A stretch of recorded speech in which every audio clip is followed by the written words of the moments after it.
Bueno, muy buenas tardes. Reciban un cordial saludo de parte de la Sociedad Geográfica de Lima. Les damos la bienvenida a este espacio. Gracias por acompañarnos el día de hoy. La Sociedad Geográfica de Lima, fundada en 1888 por el presidente Andrés Adelino Cáceres, desde hace 36 años, organiza este ciclo de capacitación y actualización de conocimientos. Para nosotros es grato e importante contar con la participación de ciudadanos, estudiantes, técnicos y profesionales de las diferentes regiones del territorio peruano, escuchando y tomando el pulso de nuestros territorios, de sus paisajes, de sus cuencas y de las diferentes actividades y lecciones aprendidas. Este año las reflexiones giran en torno a las ciudades y la sostenibilidad, para lo cual vamos a tener hoy día la presencia de dos excelentes ponentes. A continuación, le doy el paso a la doctora Katarzyna Golichowska para dar las palabras de bienvenida. Doctora. Muy buenas tardes a todos en esa nueva reunión de los martes geográficos. Quiero saludar cordialmente a nuestra presidenta María del Carmen Carrasco Coello, que siempre muy preocupada para que funcionen adecuadamente nuestras sesiones. También al Instituto Cultural Peruano Norteamericano, que nos apoya desde siempre en nuestras reuniones y últimamente cuando trabajamos de manera virtual con becas para los oyentes. Bueno, también al equipo de la Sociedad Geográfica de Lima que hace posible la realización de este evento. Bueno, tengo el gusto de saludar a nuestros expositores, la ingeniera Selfia Obregón y doctor Fabián Drenkham. Hoy seguimos con el tema de general, las ciudades y su sostenibilidad, y tema específico, el tema vinculado con la seguridad hídrica. El tema sumamente importante, y tenemos a ingeniera Selfia Obregón que nos va a presentar y enfocar el tema desde los cultivos, y doctor Fabián nos va a enfocarlo desde cuestión de los glaciares, así digamos en forma general. A todos los presentes invitamos a reflexionar sobre cómo podemos actuar en nuestros ámbitos de vida, desde el tema, esos dos temas que vamos a trabajar hoy día, y cuál sería, digamos, nuestra preocupación, nuestra participación y nuestra dedicación a la problemática hídrica. Al final de la sesión de hoy esperamos entonces todas sus reflexiones, preguntas y también sugerencias. Gracias por su atención.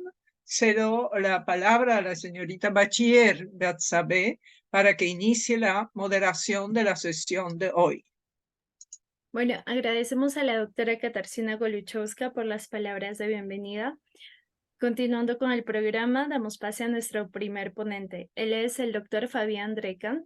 Él trabaja en la interfaz de glaciología, recursos hídricos y adaptación al cambio climático en los Andes tropicales, con enfoque regional en el Perú.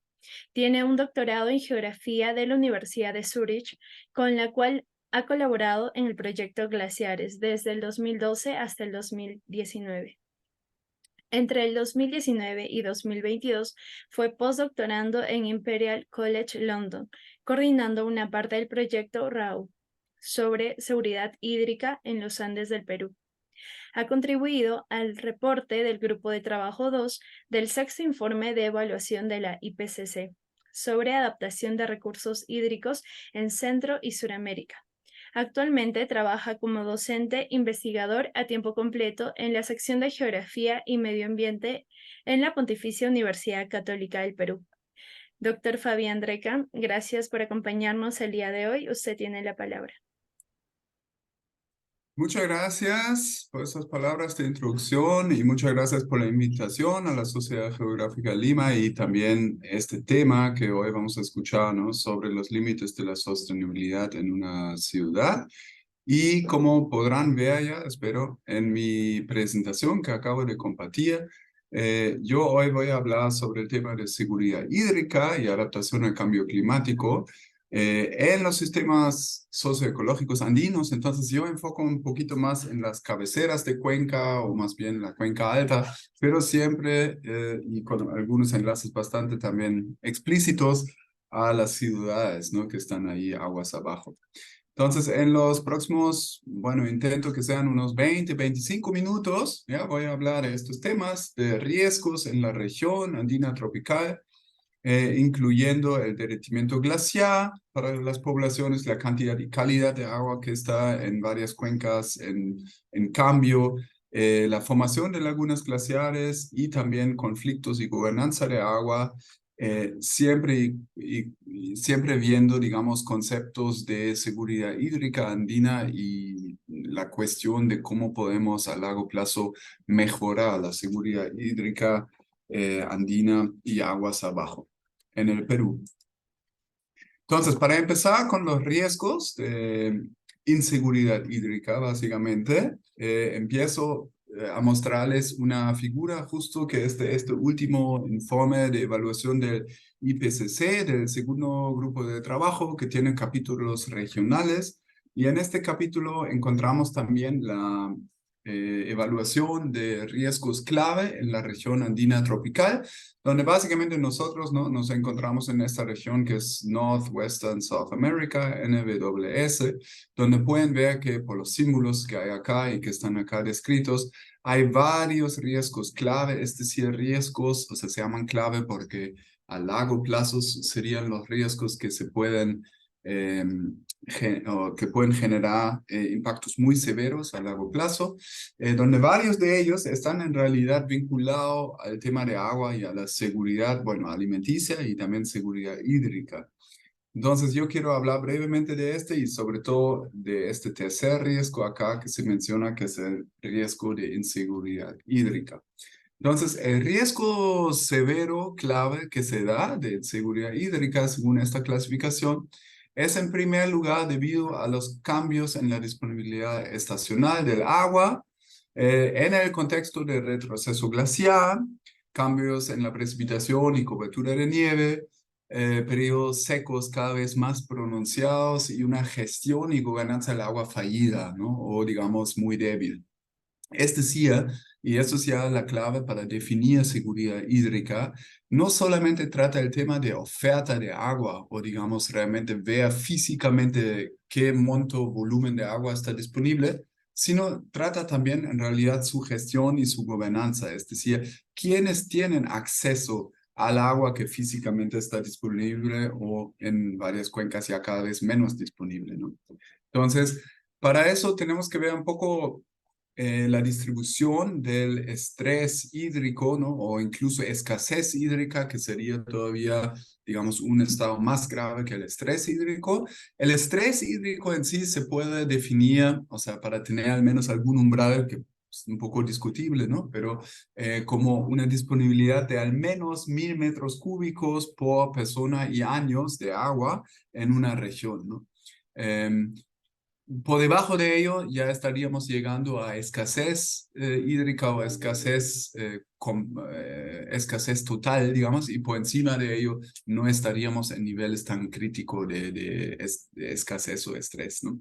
Entonces, si miramos bien a la clasificación de estrés hídrico en Sudamérica, en la cordillera de los Andes, podemos ver justo por la paleta de colores, ¿no? Cada vez más oscuro, básicamente mayor estrés hídrico, que en la zona andina tropical en la que nos encontramos, acá en Perú, pero también en partes del Ecuador, Bolivia, el altiplano, e incluso en la zona subtropical, o sea, más hacia Chile ya, o en partes de Argentina, tenemos varias regiones de estrés, incluyendo, ¿no? Estrés hídrico por ejemplo, sequías, como es en verdad a lo largo de toda esta cordillera en el Perú y en Chile, y también por la cordillera oriental más vinculado al exceso de agua. Entonces, son ambos, ¿no? No solamente escasez en este sentido o falta de agua, ¿no? Sino también puede ser el exceso de agua que genera ahí ciertos riesgos para la población y los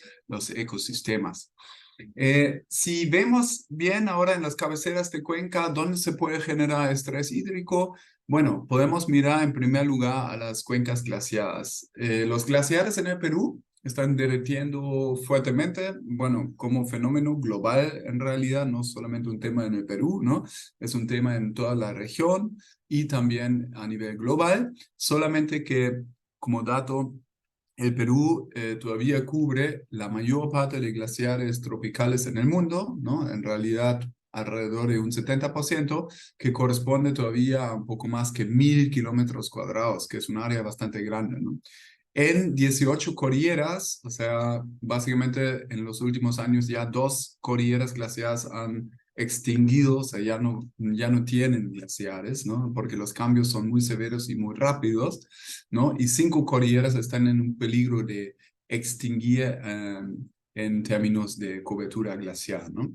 Entonces, acá pueden ver en este gráfico del INAIGEM, que es el Instituto Nacional de Investigación en Glaciares y Ecosistemas de Montaña, cuál es el área total que existía en todavía los 60s, en un inventario de glaciares anterior, y cuál es el área actual en azul que todavía sigue existiendo. Entonces podemos ver en realidad, siguiendo las cordilleras, que hay como que básicamente porcentajes o incluso tasas, ¿no? de retroceso muy diferentes en las cordilleras, y son sobre todo las cordilleras con áreas glaciares chicas y glaciares ubicados más bajos, que son los que más se ven afectados, ¿no? Entonces es así que, por ejemplo, en la cordillera La Viuda, o sea, la Sierra de Lima, Chillón, donde ya casi no contamos con glaciares, ¿no? Acá lo pueden ver, por ejemplo, ¿no? Y en algunas más donde básicamente ya estamos a punto de perder toda la cobertura glacial, ¿no? Si lo miramos a nivel internacional, en comparación internacional, ¿no? La tasa de pérdida de masa de hielo al año son en realidad las zonas tropicales que pierden mayor masa a nivel anual. Sí, entonces tiene que ver con eso, ¿no? Con que en las zonas tropicales, donde en realidad los impactos de cambio climático se intensifican por contar aún con un aumento de la temperatura superficial de aire acelerado y además con glaciares muy chicos y a veces, o sea, para esta zona tropical al menos bastante bajos, ¿no? Ubicados, que los impactos en estos glaciares, es decir, el derretimiento glaciar es acelerado. Y si miramos en, digamos, diferentes trayectorias futuras, ¿no? En este caso para la región andina tropical, otra vez, unos glaciares seleccionados para estos 3 países, Ecuador, Perú, Bolivia. Según escenario, llegaríamos, si seguimos la línea punteada, que sería básicamente el pico de la montaña que se está viendo en cada caso, en este caso, digamos, según trayectoria, según escenario, estaríamos incluso alcanzando esta parte máxima, o sea, la cumbre de la montaña, lo cual quiere decir el glaciar estaría por desaparecer o realmente ya extinguido, ¿no? Y eso es un gráfico, un modelamiento hacia el futuro en este siglo, es decir, a partir de 2050, 70 hasta 2100, donde podría pasar eso según tipo de glaciar, según zona, ¿no? Entonces, con estos gráficos solamente quiero mostrar el futuro de esos glaciares ya está básicamente casi decidido, aunque no conocemos bien el futuro y no conocemos las tasas exactas, pero la mayoría de esos glaciares muy probablemente desaparecerán dentro de, según, ¿no? Según ubicación y tamaño, unos años, unas pocas décadas o unas décadas más, ¿no? Y solamente serían los más grandes, los más altos que permanecerían en este siglo todavía, tales como en Perú, por ejemplo, el Huascarán o el Ausangate. Eso, por supuesto, tiene impactos, ¿no? Tiene repercusiones muy fuertes en la disponibilidad hídrica y el concepto que se maneja ahí se llama peak water, es decir, un punto de inflexión, un pico, ¿no? Un punto de inflexión a partir del cual la disponibilidad hídrica como contribución del deshielo que previamente aumentó debido al fuerte retroceso glaciar, ya llega a un punto donde el glaciar ya es tan chico que en realidad a mediano plazo que ya el glaciar va disminuyendo y desapareciendo, esta contribución de deshielo disminuirá cada vez más. Y con ello, eso es lo que podemos ver en los otros gráficos, cambian básicamente las contribuciones de los componentes al agua en la escorrentía del río. Es decir, ya cada vez menos deshielo, por supuesto, ¿no? Lógico, y en cambio a ello, una mayor proporción y relativamente sobre todo una mayor proporción de agua por precipitación líquida y sólida, que significa que en realidad el caudal del río dependerá mucho más de la precipitación, que a la vez tiene una variabilidad interdiaria o intraanual muy fuerte. Es decir, el caudal aumenta en variabilidad, lo cual no es una muy buena noticia para los diferentes sectores de suministro de agua, ¿no? de uso de agua, que requieren siempre un caudal mínimo para poder planificar, tales como por ejemplo las hidroeléctricas o el riego, ¿no? Entonces, este riesgo de, digamos, mayor variabilidad de caudal y en general menor cantidad de agua, al menos en la época seca, es un riesgo bastante real y actual, ¿no? Según cuando se pasa este pico de agua con el derretimiento glaciar. Entonces, es importante conocer la contribución del agua de deshielo en las diferentes zonas y en realidad hasta ahora no se conoce muy bien, ¿no? O sea, no se han hecho muchos estudios para conocer realmente los componentes de agua, es decir, en un río, cuánto proviene realmente del glaciar, cuánto es de agua de precipitación, cuánto es agua subterránea, etcétera, ¿no? Entonces, acá se ha hecho una primera evaluación para ver cuál es más o menos, ¿no? La contribución de deshielo de los glaciares, según color, lo que pueden ver acá, en un mayor o menor porcentaje. Entonces, para Ecuador, en la zona de Quito, donde los glaciares en realidad son bastante chicos y solamente en las cumbres más elevadas, muchas veces volcanes, esta contribución glaciar no es tan grande, o sea, por debajo de 10% a nivel anual, ¿no?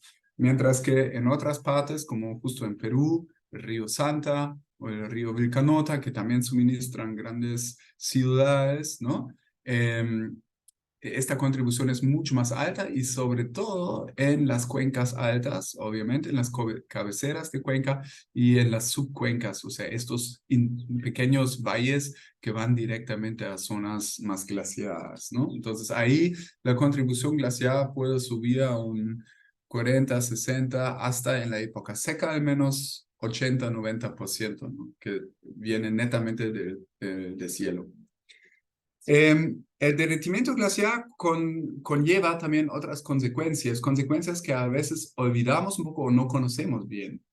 No solamente una cuestión de cantidad de agua y digamos la distribución a lo largo del año y quizá menor disponibilidad en la época seca, sino también de calidad de agua, ¿no? Entonces, lo que estamos experimentando en este momento es en realidad un deterioro en la calidad de agua en diferentes cuencas. Ojo, estoy justo diciendo en diferentes o en algunas cuencas. No quiero generalizarlo porque depende muchísimo de la geología local. Es decir, depende, por ejemplo, qué formaciones geológicas tenemos. Por ejemplo, hay una formación que se llama la formación de Chicama, me parece, ¿no? Que es es la que lleva muchas veces piritas y estas rocas, por ejemplo, están muy propensas a poder contaminar de manera natural en realidad el agua. Entonces, tenemos ahorita el proceso de, otra vez, ¿no? De desglaciación, es decir, las lenguas glaciares retroceden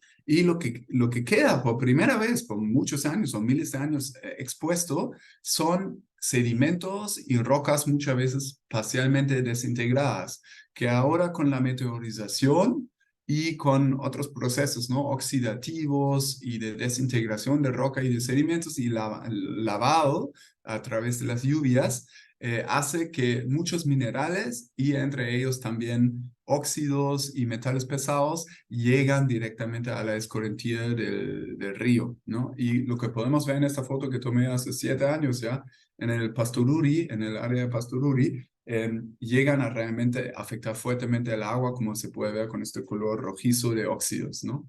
Entonces, hay pocos estudios, uno que estoy acá citando, ¿no? Sobre esta zona en Pastoruri que ha determinado, ¿no? Que el agua está ahí en un pH muy bajo, es decir, una calidad que básicamente ya no es apta para poder ser tomada esta agua, ¿no? Al menos no en esta parte de la cuenca.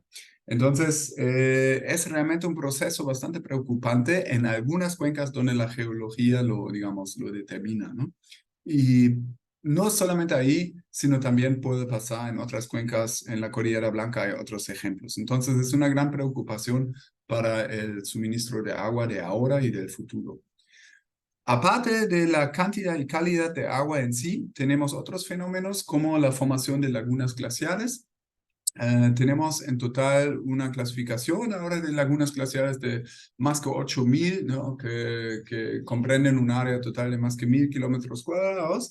Y ahorita lo que está pasando y lo que pueden ver es en realidad, para este ejemplo que se llama Riticocha, una laguna en la cordillera Vilcabamba, no, disculpen, Urubamba, en la cordillera Urubamba, justo que aguas abajo lleva hacia la ciudad de Urubamba, donde hace unos 20 años atrás todavía no había ninguna laguna, simplemente había lengua glaciar. Y de ahí fuertemente, con el retroceso glaciar acelerado, se estaba formando esta laguna, lo que se puede ver en estas imágenes de Google Earth Engine, y hoy en día queda así esta laguna.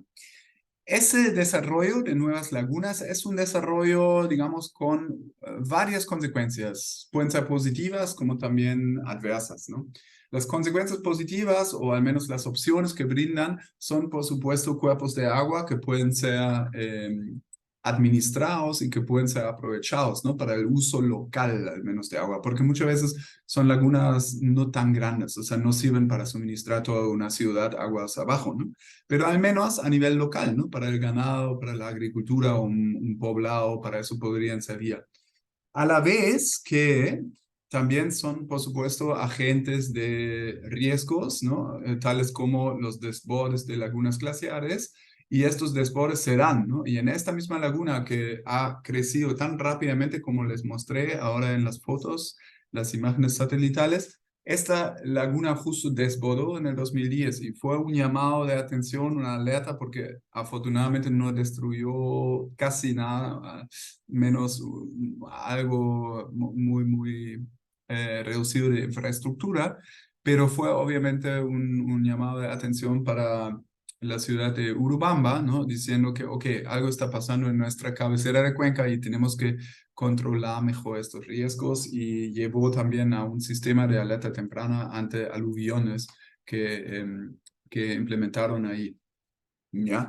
Entonces, las lagunas glaciares actuales y futuras se pueden no solamente, o sea, las actuales no solamente observar, sino también se puede trabajar de manera un poco más prospectiva y decir en qué lugares, según, digamos, las características de las lenguas glaciares y la distribución del espesor de hielo, en qué lugares podrían formarse lagunas glaciares futuras, ¿no? Y eso es lo que hemos hecho en unos estudios, viendo las lenguas glaciares, la distribución de hielo y el espesor, y viendo básicamente los puntos más idóneos donde podrían formarse lagunas. Y en realidad funciona bastante bien con este modelamiento, porque ya hemos visto de puntos que habíamos modelado anteriormente, que en algunos de ellos ya se están formando lagunas. Como es un proceso tan acelerado, en realidad después de unos años ya se pueden ver varias nuevas lagunas, ¿no? Entonces, eso se ha hecho, en este caso lo pueden ver para el Vilcanota Urubamba en el sur del Perú, y pueden ver que en las lenguas actuales que vemos acá en esta imagen satelital, conforme van pasando los años y el retroceso glaciar, ya podríamos contar con varias nuevas lagunas glaciares que podrían brindarnos estas, bueno, opciones y también constituir riesgos. Acá quisiera mostrarles solamente este inventario de futuras lagunas glaciares que se compiló hace unos años, también con una egresada de Geografía y Medio Ambiente de la PUC, Lucía Guadamino, que trabajó en este inventario en total me parece son 13 cordilleras, es decir, 13 de un total de 18 que presentarían nuevas lagunas glaciares, ¿no? En sobre todo las áreas de actualmente lenguas glaciares que estarían retrocediendo en los próximos años y pocas décadas, ¿no? Entonces, lo que encontramos ahí era un total de 287 posibles sitios de formación de futuras lagunas glaciares que mayormente se formarían en los próximos años o 1 a 2 décadas, ¿no? Entonces es ahorita este desarrollo, ¿no? Y la cuestión es muy aparte de, que ya mencioné, opciones, oportunidades quizá y riesgos también, cómo tratar estos nuevos cuerpos de agua también a nivel de ordenamiento territorial, ¿no? Que en realidad son nuevos componentes, ¿no? En el paisaje que hasta ahora no figuran en ningún plano, ¿no? Estas lagunas pueden constituir potenciales sinergias y conflictos para el uso de agua, solamente para mostrar unos ejemplos, ¿no? Por un lado, localmente, son importantes para la biodiversidad y la conservación, y a la vez para hidroeléctricas y para, por ejemplo, la mitigación de peligros o la reducción de riesgos. Pero justo eso muchas veces no va en conjunto, es decir, conservar la laguna como un espacio natural que no se toca y que sea un sitio de espiritualidad, no va bien con infraestructura de hidroeléctricas, por ejemplo, o con el uso masivo por, no sé, agricultura, etc. Entonces hay varios potenciales conflictos acá que se pueden dar. Por otro lado, en verde pueden ser, también hay algunos que pueden ir en conjunto, es decir, combinar la reducción de riesgos con, por ejemplo, diques y compuertas junto con el uso de hidroeléctricas y agua potable, ¿no? Entonces también ahí hay algunas oportunidades. Lo que significa tener conflictos por estas lagunas demuestra muy bien el ejemplo de la laguna Parón en la Cordillera Blanca, y por supuesto también hay otros casos, pero este es un caso muy fuerte que se ha dado ya hace unas décadas atrás, o sea, más fuertemente estaba en el 2008, si no me equivoco, donde se ha desencadenado un conflicto socioecológico muy grande que hasta ahora no está realmente resuelto, solo un poco calmado. Que es básicamente por el uso y control de agua de esta laguna, ¿no? Y tiene que ver con, en realidad, una infraestructura que se construyó ahí muchos años antes, con una compuerta. Entonces, el problema era el manejo de esta compuerta, ¿no? Que estaba manejado por la hidroeléctrica, el Cañón del Pato, ¿no? Y no necesariamente este manejo correspondía a las necesidades de la agricultura local o de agua potable, ¿no? Más bien generaba, por ejemplo, erosión en el cauce, etcétera, etcétera. Y debido a, digamos, el manejo, la gestión o gobernanza de agua que lamentablemente muchas veces tenemos en el Perú y en los Andes, donde hay muchos problemas, ¿no? Sociales, institucionales, etcétera, se generó este otro conflicto de varios que hay en el país, ¿no? Entonces, es un ejemplo muy concreto de mostrar lo que hay que considerar o más bien evitar cuando hablamos de la gestión de estos cuerpos de agua, por ejemplo, ¿no? En total, contamos ahora, según el último informe, ¿no? de la Defensoría del Pueblo, con 224 conflictos sociales en el país, de los cuales 139 son socioambientales, o sea, un poco más que la mitad. Y varios de ellos están, aunque no están bien clasificados, pero varios de ellos están ligados a temas de minería y los recursos hídricos, ¿no? Entonces, justo eso tiene que ver mucho. ¿Y cuál es ahí el punto, digamos, de conflicto muchas veces? Bueno, en el fondo al menos las desigualdades, la exclusión a la toma de decisión, muchas veces desconfianza de la población local y simplemente una falta de gobernanza más integrada, ¿no? Integradora del agua, ¿no? Entonces, justo estos son los puntos que también llevaron al conflicto en la Laguna Parón, ¿no? Y a pesar de todo ello, que tenemos en realidad un marco legislativo que ya nos permite planificar y gestionar los recursos hídricos con la nueva ley de recursos hídricos del 2009 y con los AAA, las autoridades administrativas del agua y alas locales e incluso un tribunal, ¿no? De controversias hídricas, etcétera, etcétera, a través de la ANA, a pesar de contar con, digamos, toda esta estructura de gobernanza, ¿no? Siguen los conflictos socioambientales y los conflictos de agua en el país. Entonces, para llegar ahora al último punto, ¿no? La seguridad hídrica, ¿cómo podemos abarcarla y afrontarla? Según todos estos, digamos, problemas y impactos complejos que en parte acabo de mostrar, ¿no? Presentar, tenemos que encontrar una manera más holística de ver, analizar mejor y interconectar los complejos vínculos entre todos estos cambios, ¿no? Que son criosféricos, o sea, glaciares, por ejemplo, cambio climático y también los cambios en la sociedad, ¿no? Y en todos los sistemas humanos y de ecosistemas, ¿no? Porque, por ejemplo, el crecimiento poblacional y la demanda de agua que está aumentando fuertemente, que hasta ahora no he mencionado, pero es otro tema, ¿no? Para la seguridad hídrica, es algo bastante fuerte, ¿no? Entonces, mejorar esta parte, ver cómo se puede abarcar, porque de nada sirve aumentar solamente la oferta cuando no se controla bien la demanda y la ineficiencia de agua, ¿no? Entonces, es ahí un tema bastante complejo que requiere conceptos multifacéticos y ver realmente todos estos componentes de la seguridad hídrica.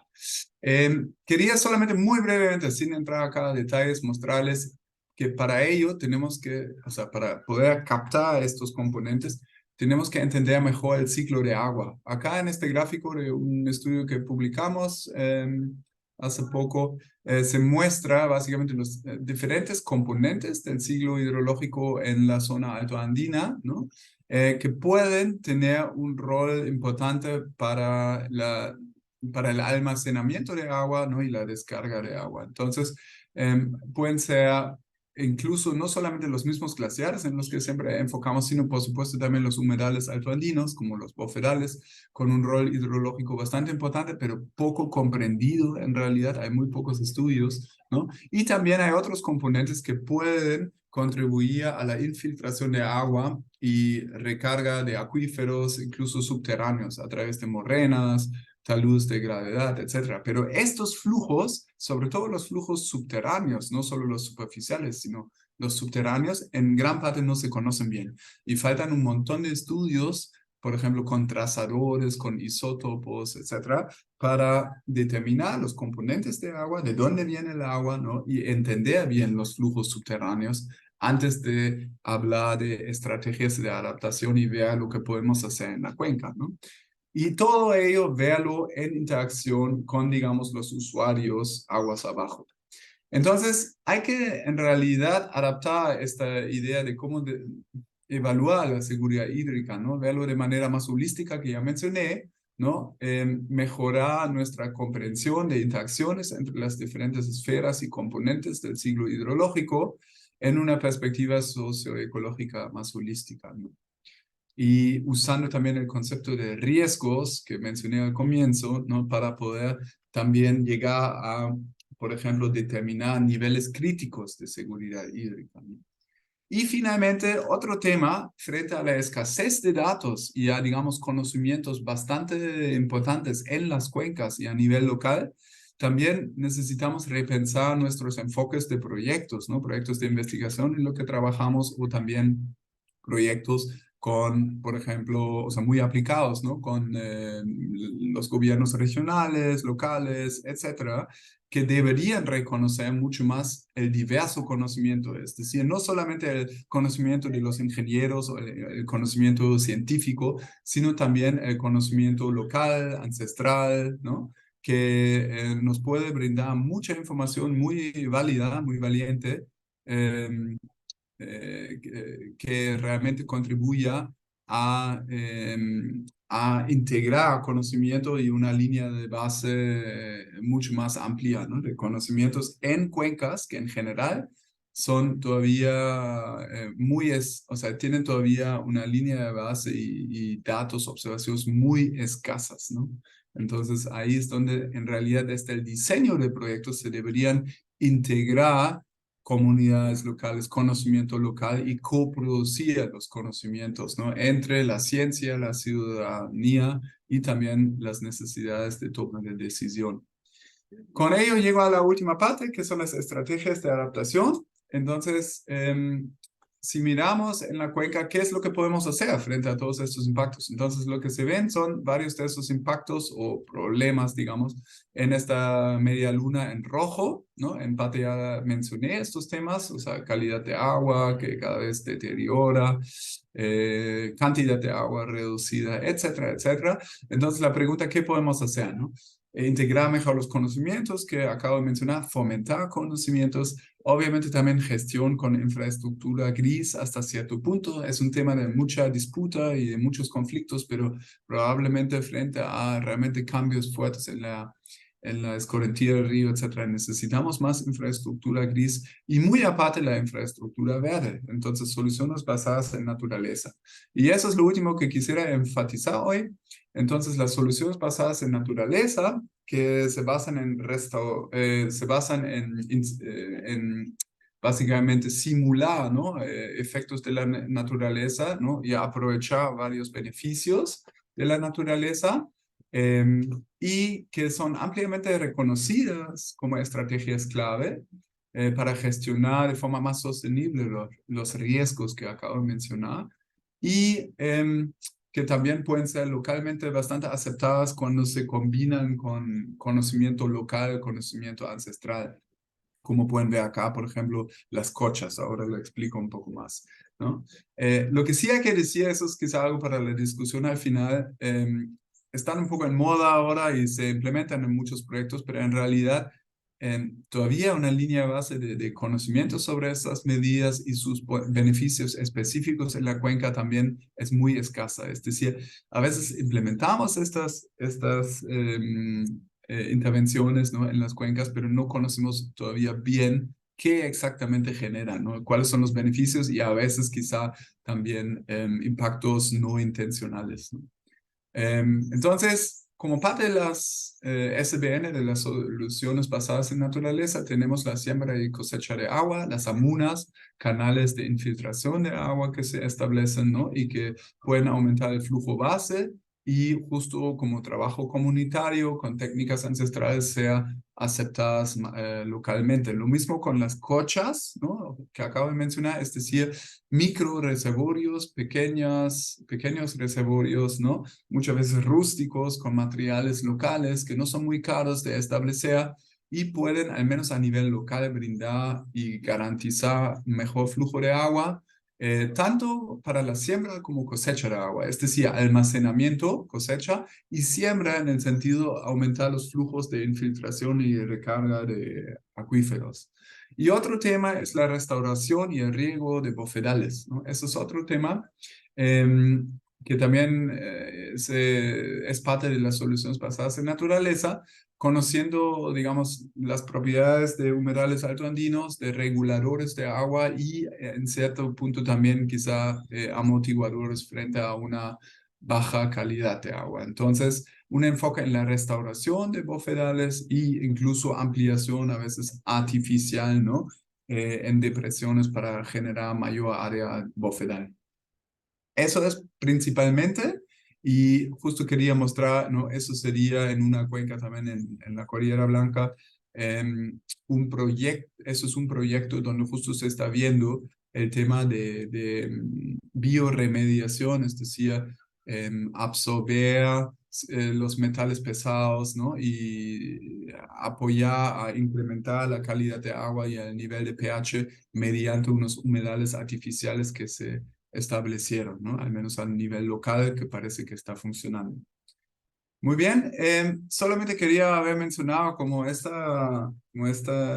tema ahora en las sociedades, sobre todo sobre ciudades, cuál es la situación de agua en Lima, ¿no? Entonces, en Lima dependemos fuertemente del agua de la montaña, obviamente, de los Andes, no tanto de los glaciares en realidad, ¿no? O sea, porque los glaciares que aportan para las cuencas de Lima, Chirilú, son pocos en realidad, ¿no? O sea, están ubicados en la Cordillera Central, la Viura, por ejemplo, pero ya cada vez menos.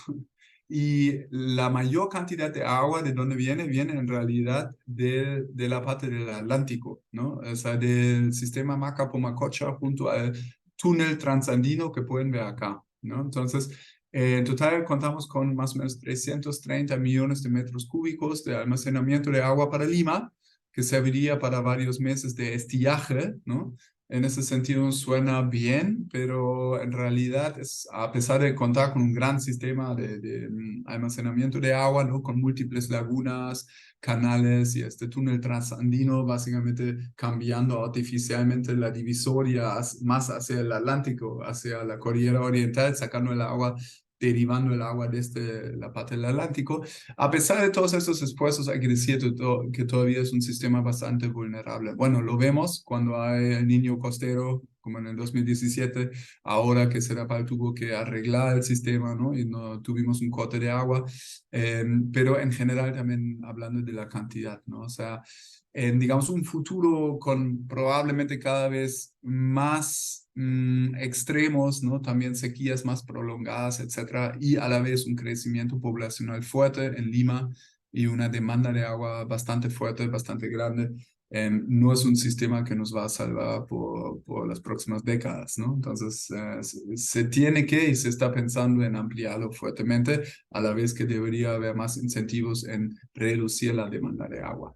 Entonces, con eso termino. Hay que repensar un poco la seguridad hídrica en cuencas andinas, tanto hablando de la línea de base, cuál es el estado de conocimiento en cuanto a cantidad y calidad de agua, demanda de agua, y incorporando los riesgos con métricas y umbrales y generar mejores proyecciones, incluyendo incertidumbres de estas proyecciones y finalmente para llegar a un punto de poder realmente implementar estrategias hídricas, tales como mostré, por ejemplo, soluciones basadas en naturaleza, como parte de la adaptación al cambio climático y ya, digamos, los impactos en estas cabeceras de cuenca y en general en las cuencas que suministran nuestras ciudades aguas abajo. Muchas gracias. Muchas gracias al doctor Fabián Drekan, que gusto haber escuchado su ponencia. La verdad, creo que varios de acá hemos aprendido un poquito más sobre la situación de los glaciares tropicales. Bueno, a continuación vamos a dar paso a nuestra segunda invitada. Ella es la ingeniera Selfia Obregón Ramírez. Es ingeniera agrónoma por la Universidad Nacional Agraria La Molina. Cuenta con una maestría en gestión de agronegocios y alimentos en la Universidad del Pacífico y también con una especialización en proyectos de desarrollo rural en Lincoln University. Como científica investigadora, realiza estudios en colaboración con el Centro Internacional de la Papa, la Universidad de Wisconsin-Madison y el Banco de Germoplasma de Papa de los Estados Unidos. Ha trabajado en todas las regiones del Perú y en proyectos que han involucrado países de Latinoamérica. Además, en proyectos productivos, es especialista en papas, tuberosas andinas, cultivos andinos y en la rica biodiversidad del Perú. Ligado a la papa, en el Perú, ha promovido la institución del 30 de mayo, Día Nacional de la Papa, en el Perú, que se celebra desde el 2005. La misma que sentó las bases para la Declaración por las Naciones Unidas del 2008, Año Internacional de la Papa, y la próxima Declaración Mundial del 30 de mayo, Día Mundial de la Papa. Es fundadora de la Asociación para el Desarrollo Sostenible del Perú, ADERS Perú, institución promotora del CITE Papa y otros cultivos andinos. Domina el idioma quechua y su pensamiento preferido es: nadie es tan fuerte para hacerlo solo, nadie es tan débil para no ayudar. En junio del 2017 ha recibido el premio Chaquitequia Agroexportadora, otorgado por la Asociación de Exportadores ADEX en la categoría de Investigador del Año. Ingeniera Selfie Obregón, muchas gracias por acompañarnos el día de hoy. Usted tiene la palabra. Sí, muchas gracias a la Sociedad Geográfica de Lima por invitarme a compartir este martes de intercambio, y en verdad los felicito por desarrollar o dar estos espacios donde nos es posible compartir, ¿no? Voy a poner mi presentación.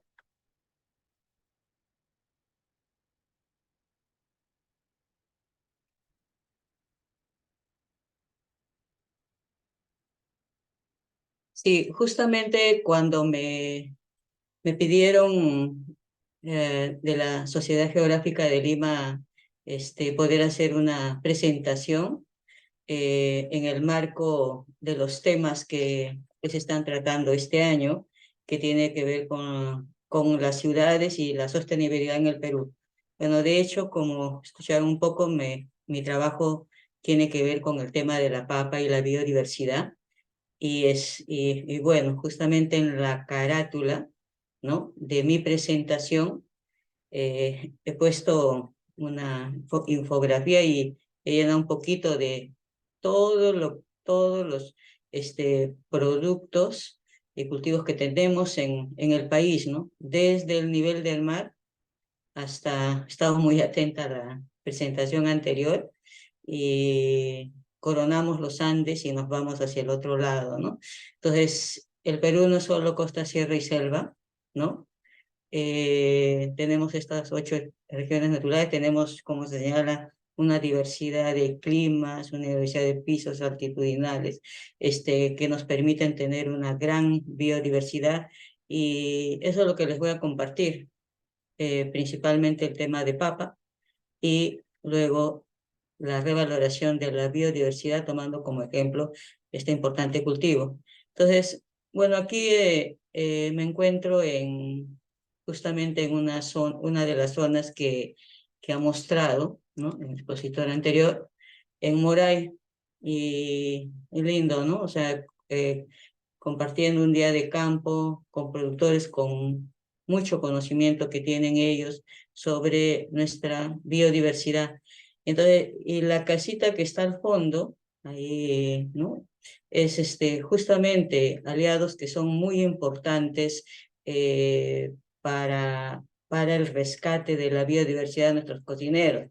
Entonces, justamente esa casita es el restaurante Mil, que está ahí en Moray, muy al ladito de los andenes circulares. Ahí, justamente estamos ahí en ese territorio, ¿no?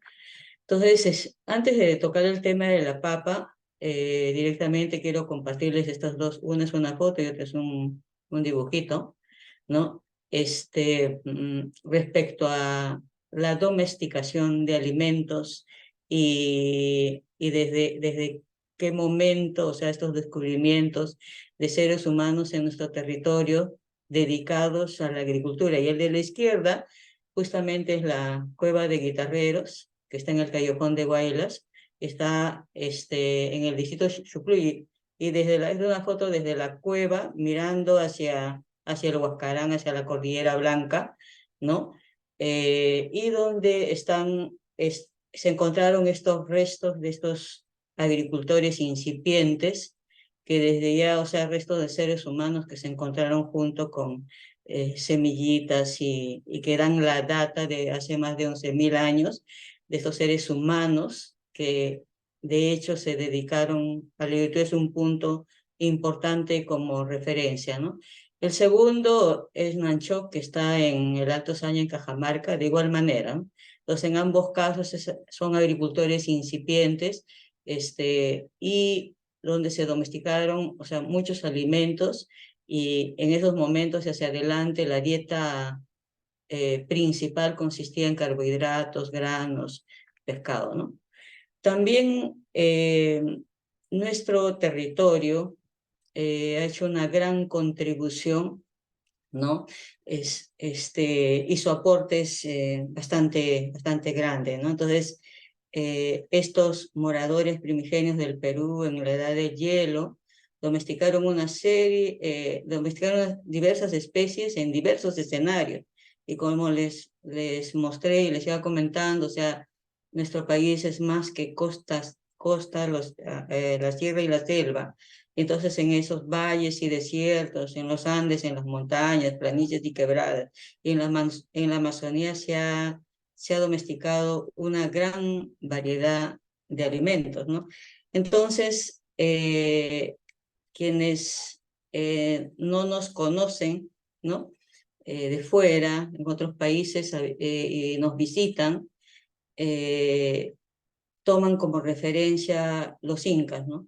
Antes de la venida de los españoles, pero como les hice referencia con, tanto con lo de la cueva de Guitarreros y Nanchoc, o sea, nuestra cultura va va atrás, ¿no? Y es pues milenaria, ¿no? O sea, 11.000 años, entonces Guitarreros, Nanchoc, tenemos, o sea, Caral, últimos 5.000 años antes de Cristo, los Chimu Mochica, Paracas, Nazca, Chavín, Tiahuanaco, Incas, ¿no? Y en nuestro territorio se domesticaron una diversidad de especies en diversos escenarios. Entonces, en nuestro país no hablamos de una papa, sino hablamos de papas, hablamos de maíces, de quinoas, de kiwichas, de cañiguas, de yucas, camotes, todo va como en singular, ¿no?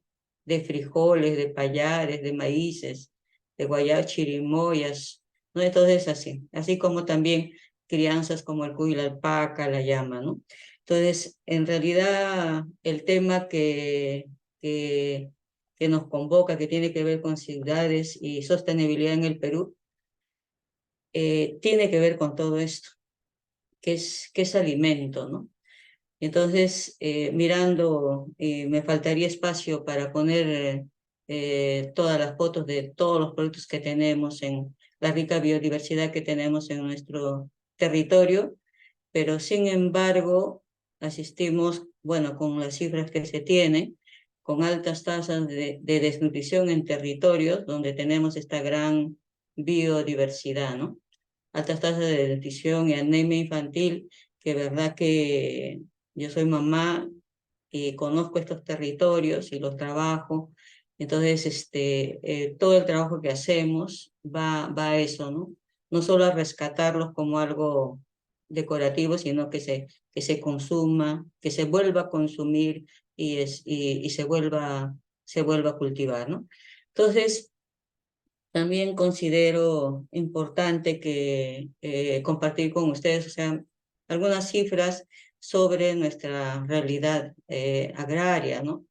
Entonces, de hecho que, bueno, son cifras oficiales, ¿no? En el país somos, me incluyo porque igual hago también agricultura, somos 2.2 millones de productores, entre pequeños, medianos y grandes.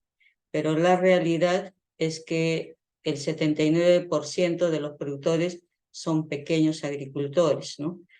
Un 20% son medianos, que tienen de 5 a 50 hectáreas, y la gran agricultura que tiene más de 50 hectáreas, eso significa el 1% de los productores. Pero sin embargo, respecto a la tenencia, ¿no? La mayor área está en la gran agricultura, ¿no? Seguida por la mediana, y solo el 6% del área agropecuaria está en manos de pequeños productores, ¿no? Entonces, y son estos pequeños productores quienes producen en un 80% lo que se consume en nuestro país.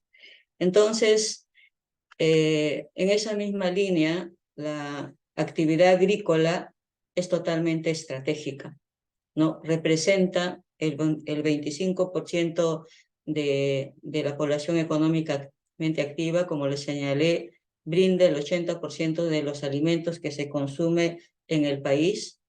Es una actividad renovable y sostenible en el tiempo. Es la segunda productora de divisas, supera los 12 millones de dólares en el 2022. Es la mayor generadora de empleos, es abastecedora de insumos múltiples a diversos sectores, la agroindustria, la medicina, las bebidas, textiles, construcción, cuero, comercio, entre otros. Entonces, aquí voy a ir con el tema sobre la papa en el Perú. Vuelvo a nuestro mapa, ¿no? Y el país son 24 regiones. De las 24 regiones se cultiva papa en 19 regiones, ¿no? Como pueden ver, hay una papita en una región de la Amazonía que es Amazonas, ¿no? Produce papa. Entonces, y bueno, consumimos papa en todo el Perú. También un poco compartir con ustedes, o sea, sobre esta clasificación. Lo pongo porque justamente todo tiene que ver con estos temas de sostenibilidad, ¿no?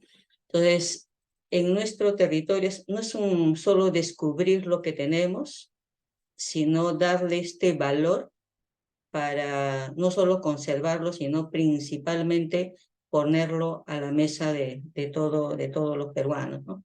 Entonces, en la clasificación de papas existen las papas silvestres, son aquellas que esas no se comen, crecen espontáneamente.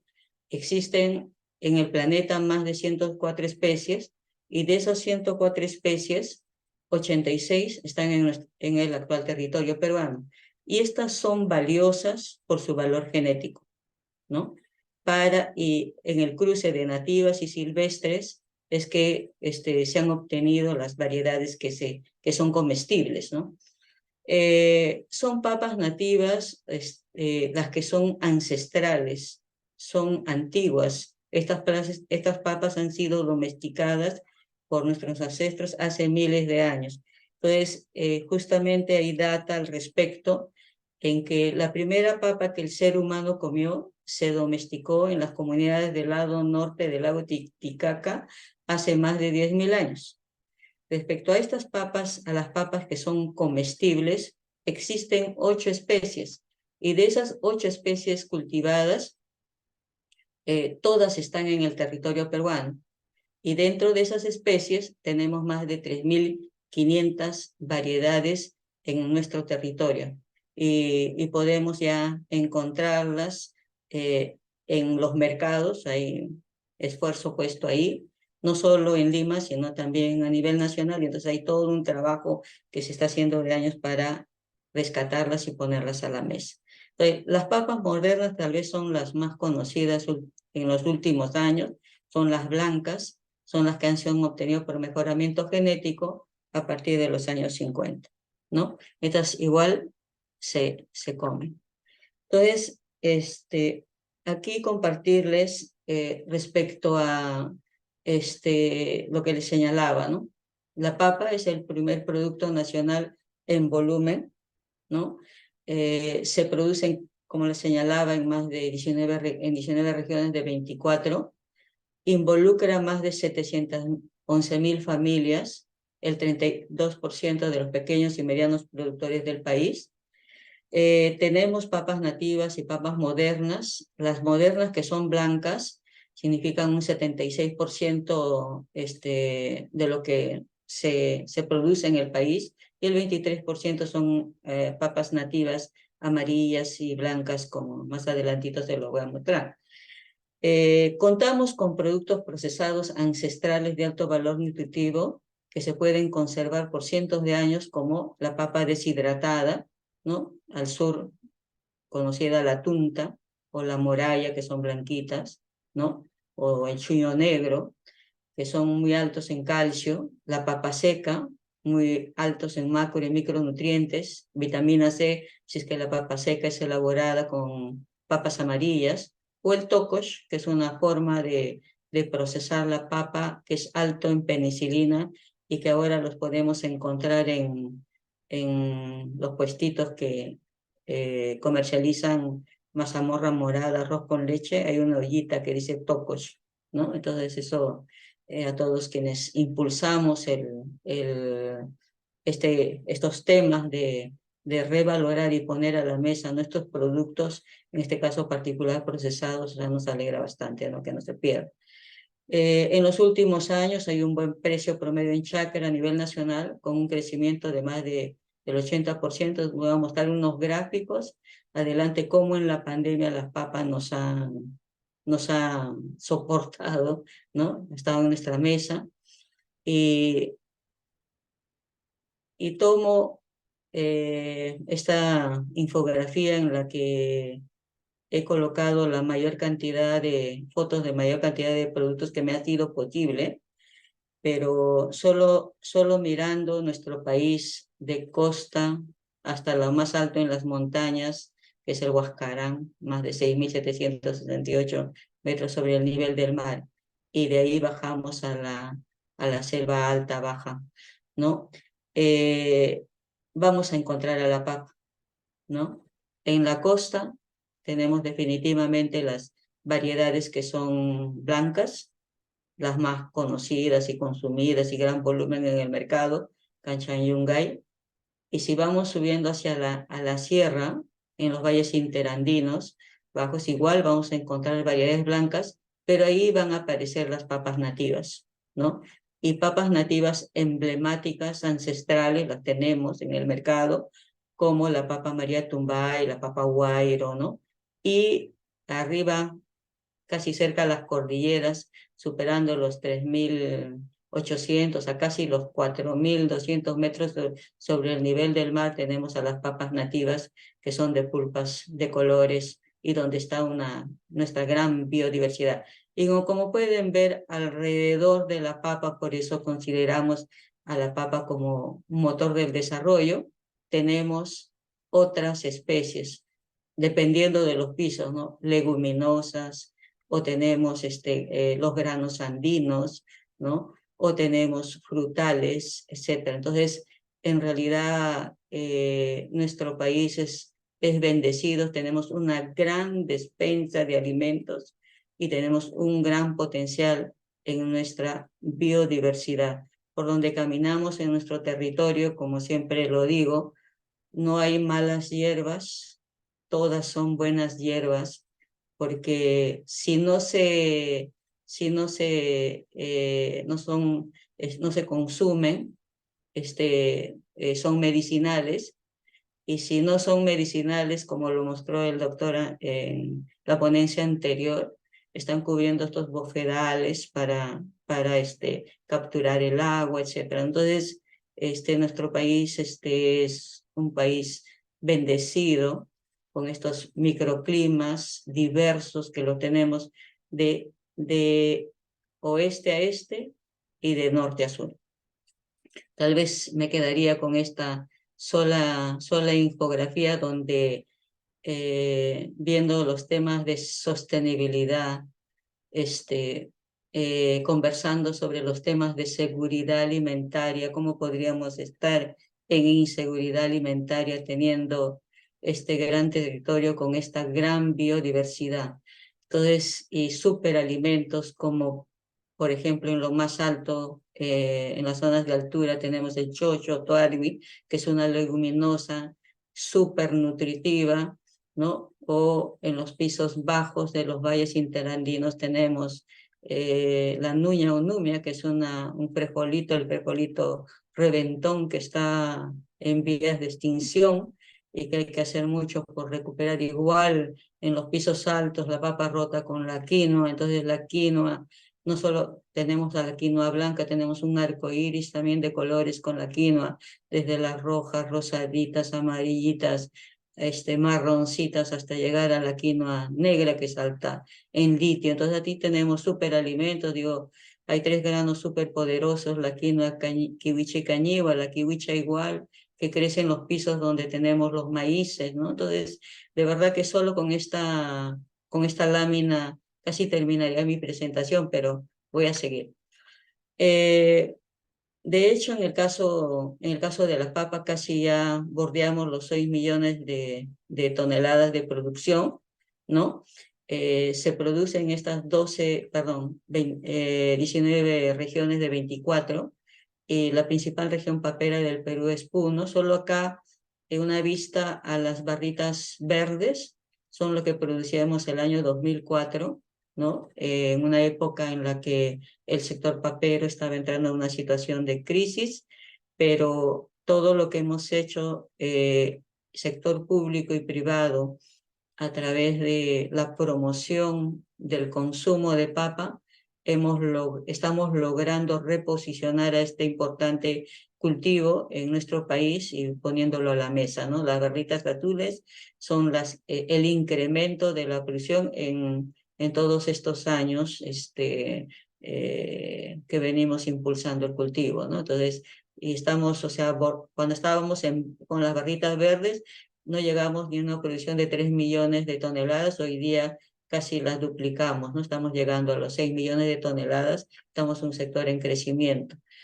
Entonces, en nuestro país, a diferencia del hemisferio norte en el planeta, en nuestro país, quienes no nos conocen y nos visitan dicen, ¿dónde guardan papa aquí en el Perú? Entonces, me ha tocado decirles que nosotros no guardamos papa, porque en algún lugar de mi país hoy día se está sembrando y también se está cosechando. Y justamente la lámina que les muestro es de enero a diciembre, ¿no? Los meses digamos, los volúmenes de producción, y como ven, ningún mes estamos desabastecidos. Entonces, claro que la mayor producción en los Andes está concentrada entre abril, mayo, junio, siendo mayo el mes cumbre de las cosechas. Pero en el Perú, o sea, no tenemos grandes almacenes para guardar papa, porque en algún lugar se está sembrando y en algún lugar se está cosechando. Y un indicador que es muy importante para cualquier cultivo es el consumo per cápita. Entonces, si un producto se deja de consumir, o sea, simplemente se deja de sembrar. No les muestro las cifras antes del 2004 porque han sido una lágrima. En el año 60 consumíamos en el Perú 120 kilos persona año, ¿no? Esto cayó grandemente por cambios de hábitos de uso de consumo alimentario, de uso alimentario, y en los 90 cayó hasta 35 kilos persona año. Pero justamente como le sigo los números a la papa, en términos de su consumo desde el 2004, ¿no? Hemos incrementado este consumo ahorita a más de 92 kilos persona año, ¿no? Entonces, esto es muy importante para que no se extingan un cultivo. También, digamos, acá hay una cartera de como de 17 cultivos, y largamente la papa es el principal cultivo de nuestro país, porque en verdad cualquier cultivo se debe de medir por el volumen de producción más que por el área sembrada. Entonces, en el caso particular de la papa, bordeamos, como les señalo, seguro este año, los 6 millones de toneladas, ¿no? En el 2022 se produjo 5.7 millones, y largamente es el principal cultivo. Luego le sigue el arroz cáscara, el plátano y el maíz amarillo duro, y ahí luego vienen los otros cultivos, ¿no? Entonces, también como les señalé, y justamente les muestro acá, cuando muestro la foto superior que está llena de colores, dicen que lo han pintado, ¿no? Es totalmente natural. Son papas nativas ancestrales.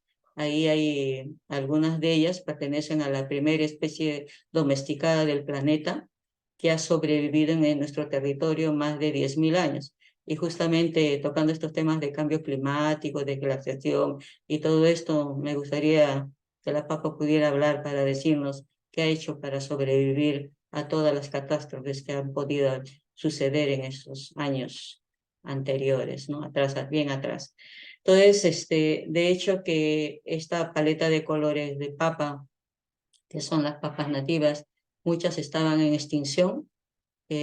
Lo que estamos haciendo, todos los que trabajamos, impulsamos a la papa y evitar la pérdida de nuestra gran biodiversidad, la estamos poniendo al mercado, poniendo a la mesa, ¿no? Empezando desde quienes los protegen, los cuidan, que son los productores, pasando de los productores conservacionistas a que en las propias zonas donde tienen poderlas reintroducir. Entonces ahí hay todo un trabajo, ¿no? Entonces, pero de hecho las otras papas que están al pie, liderada por nuestra papa María Tumbay, que es una papa nativa originaria de Huánuco, que es espectacular en el puré o en la causa, y las otras dos papas que son blancas, que son de esta última generación, ¿no? Que también están en nuestro mercado, ¿no? Entonces, acá yo solo quiero mostrarles en gráfico cómo ni en esa situación de pandemia, ¿no? 2020-21, estas son cifras del volumen que ingresa de papa al mercado mayorista de Lima, ¿no?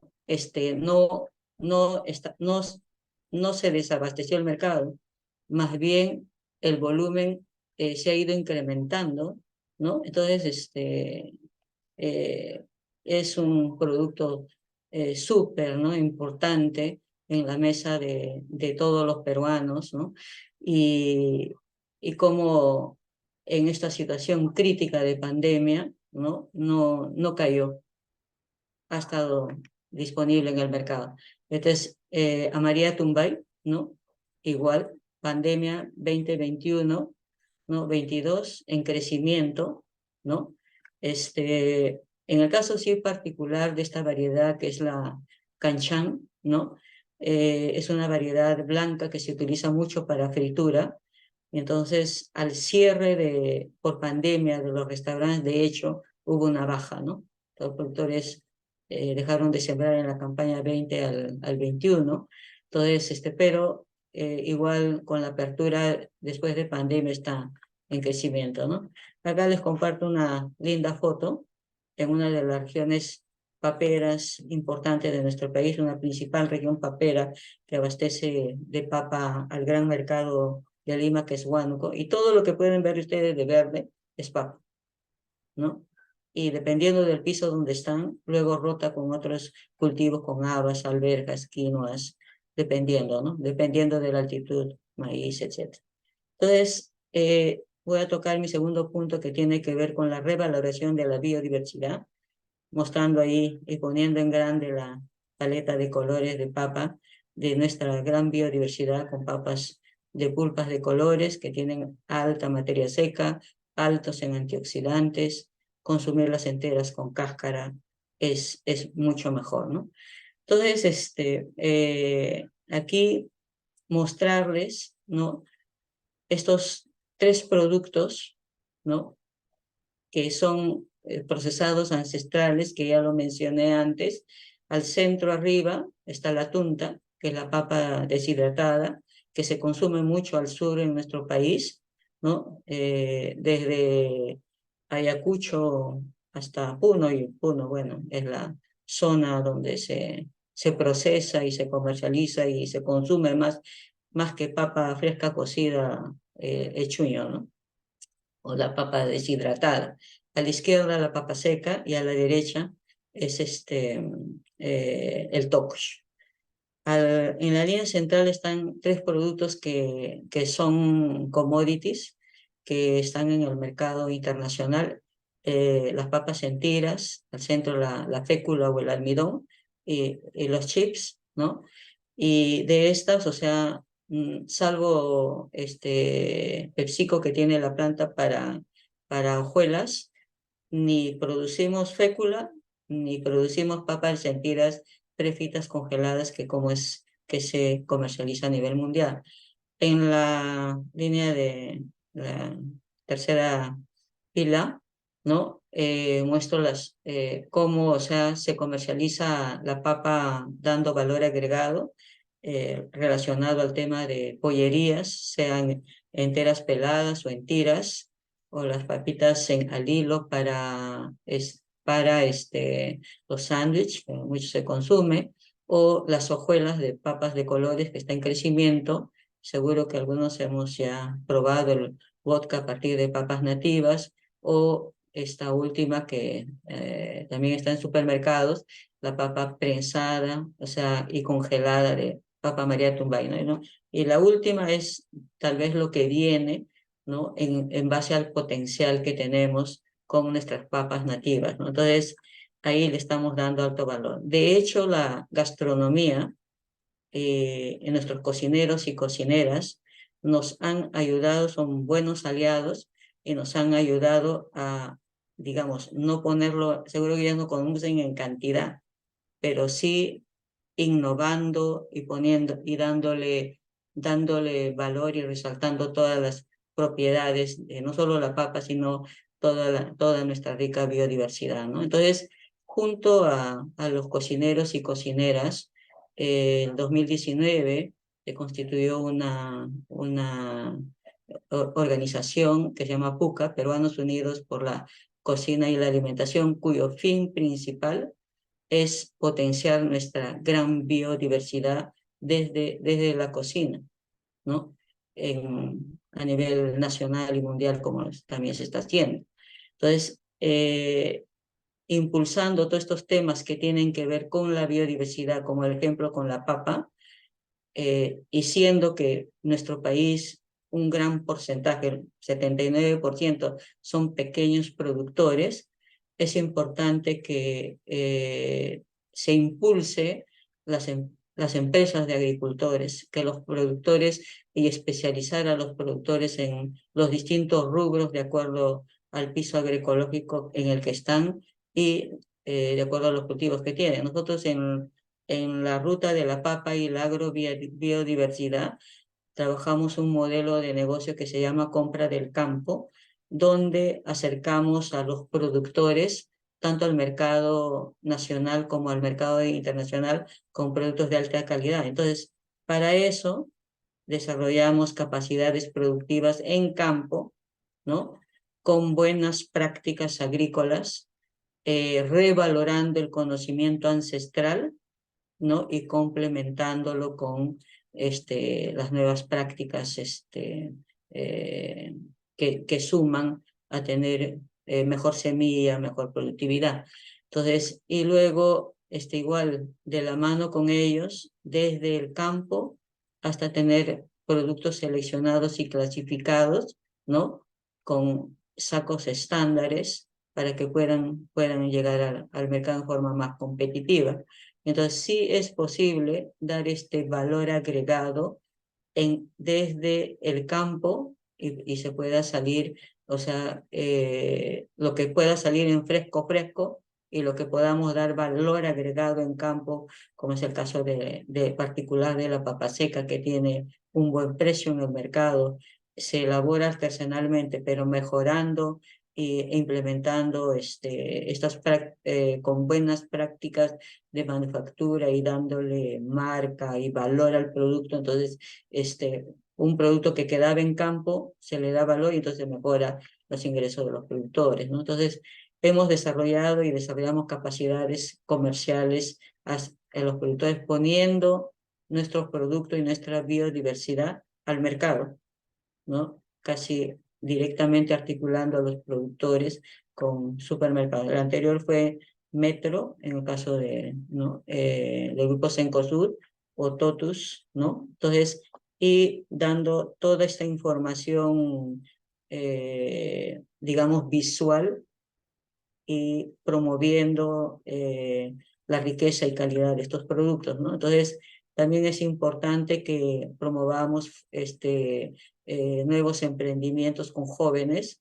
Entonces, han hecho, por ejemplo, papas en tiras de estas papas de pulpas de color, o se están haciendo las hojuelas. Ahora seguro que hay más empresas que están entrando tanto para la producción, para el mercado nacional como para el mercado de exportación. Tal vez no de las 3.500 variedades, pero sí hemos probado cuáles fríen bien, no pierden el color o no se queman, ¿no? Entonces son estas 2, 4, 5, 6, 7 variedades que ya se utilizan para la fritura de papas en tiras, ¿no? Entonces es justamente desarrollar esta oferta comercial tanto para el mercado nacional y de exportación. Estas son las marcas que están ahorita en el mercado, tanto nacional como el de exportación, ¿no? El vodka lo mencioné, hay un emprendimiento elaborando un macerado de pisco quebranta con papas amarillas o papa pucachongo, que es una papa de pulpa roja, ¿no? Que fue motivo de lanzamiento en el momento de la visita del Papa y fue un obsequio a la comitiva papal que permitió a este microempresario poder utilizar la imagen del Papa y la bandera del Vaticano para esto. Entonces, todo esto es poner en valor la biodiversidad, ¿no? Entonces, de hecho, espacios como este son muy importantes porque hay mucho por hacer en la formación, en la investigación, en la universidad. Hemos desarrollado temas con diversas universidades aliadas, con la Universidad del Pacífico, la UTEC, la propia PUC, ¿no? Hemos trabajado de la mano desarrollos tecnológicos justamente con la Pontificia Universidad Católica. Trabajamos un tema para ellos diseñaron una máquina que pueda seleccionar a través de temas fotográficos ahí con la papa, ¿no? Entonces hay mucho tema que trabajar, desarrollar un clúster metal mecánico para las MIPES, especializar, ¿no? A empresas en insumos y servicios. Un insumo clave totalmente es semilla, totalmente, ¿no? Entonces, ahí es importante. A la foto de la izquierda es una semilla tal cual lo utilizan actualmente los productores este campo del medio es un campo con plantitas muy robustas, muy sanas y justamente está en los andenes de Zurita, en la estación Andenes del Cusco, ¿no? Y la jabita de la derecha es como un microtubérculo que viene de plántulas libres de todo patógeno, o sea, recupera toda su productividad y nos pueden dar plantitas más robustas y con alta productividad, ¿no? Entonces, finalmente, compartirles de que o sea, todo suma y como diversos actores de la cadena de valor, ¿no?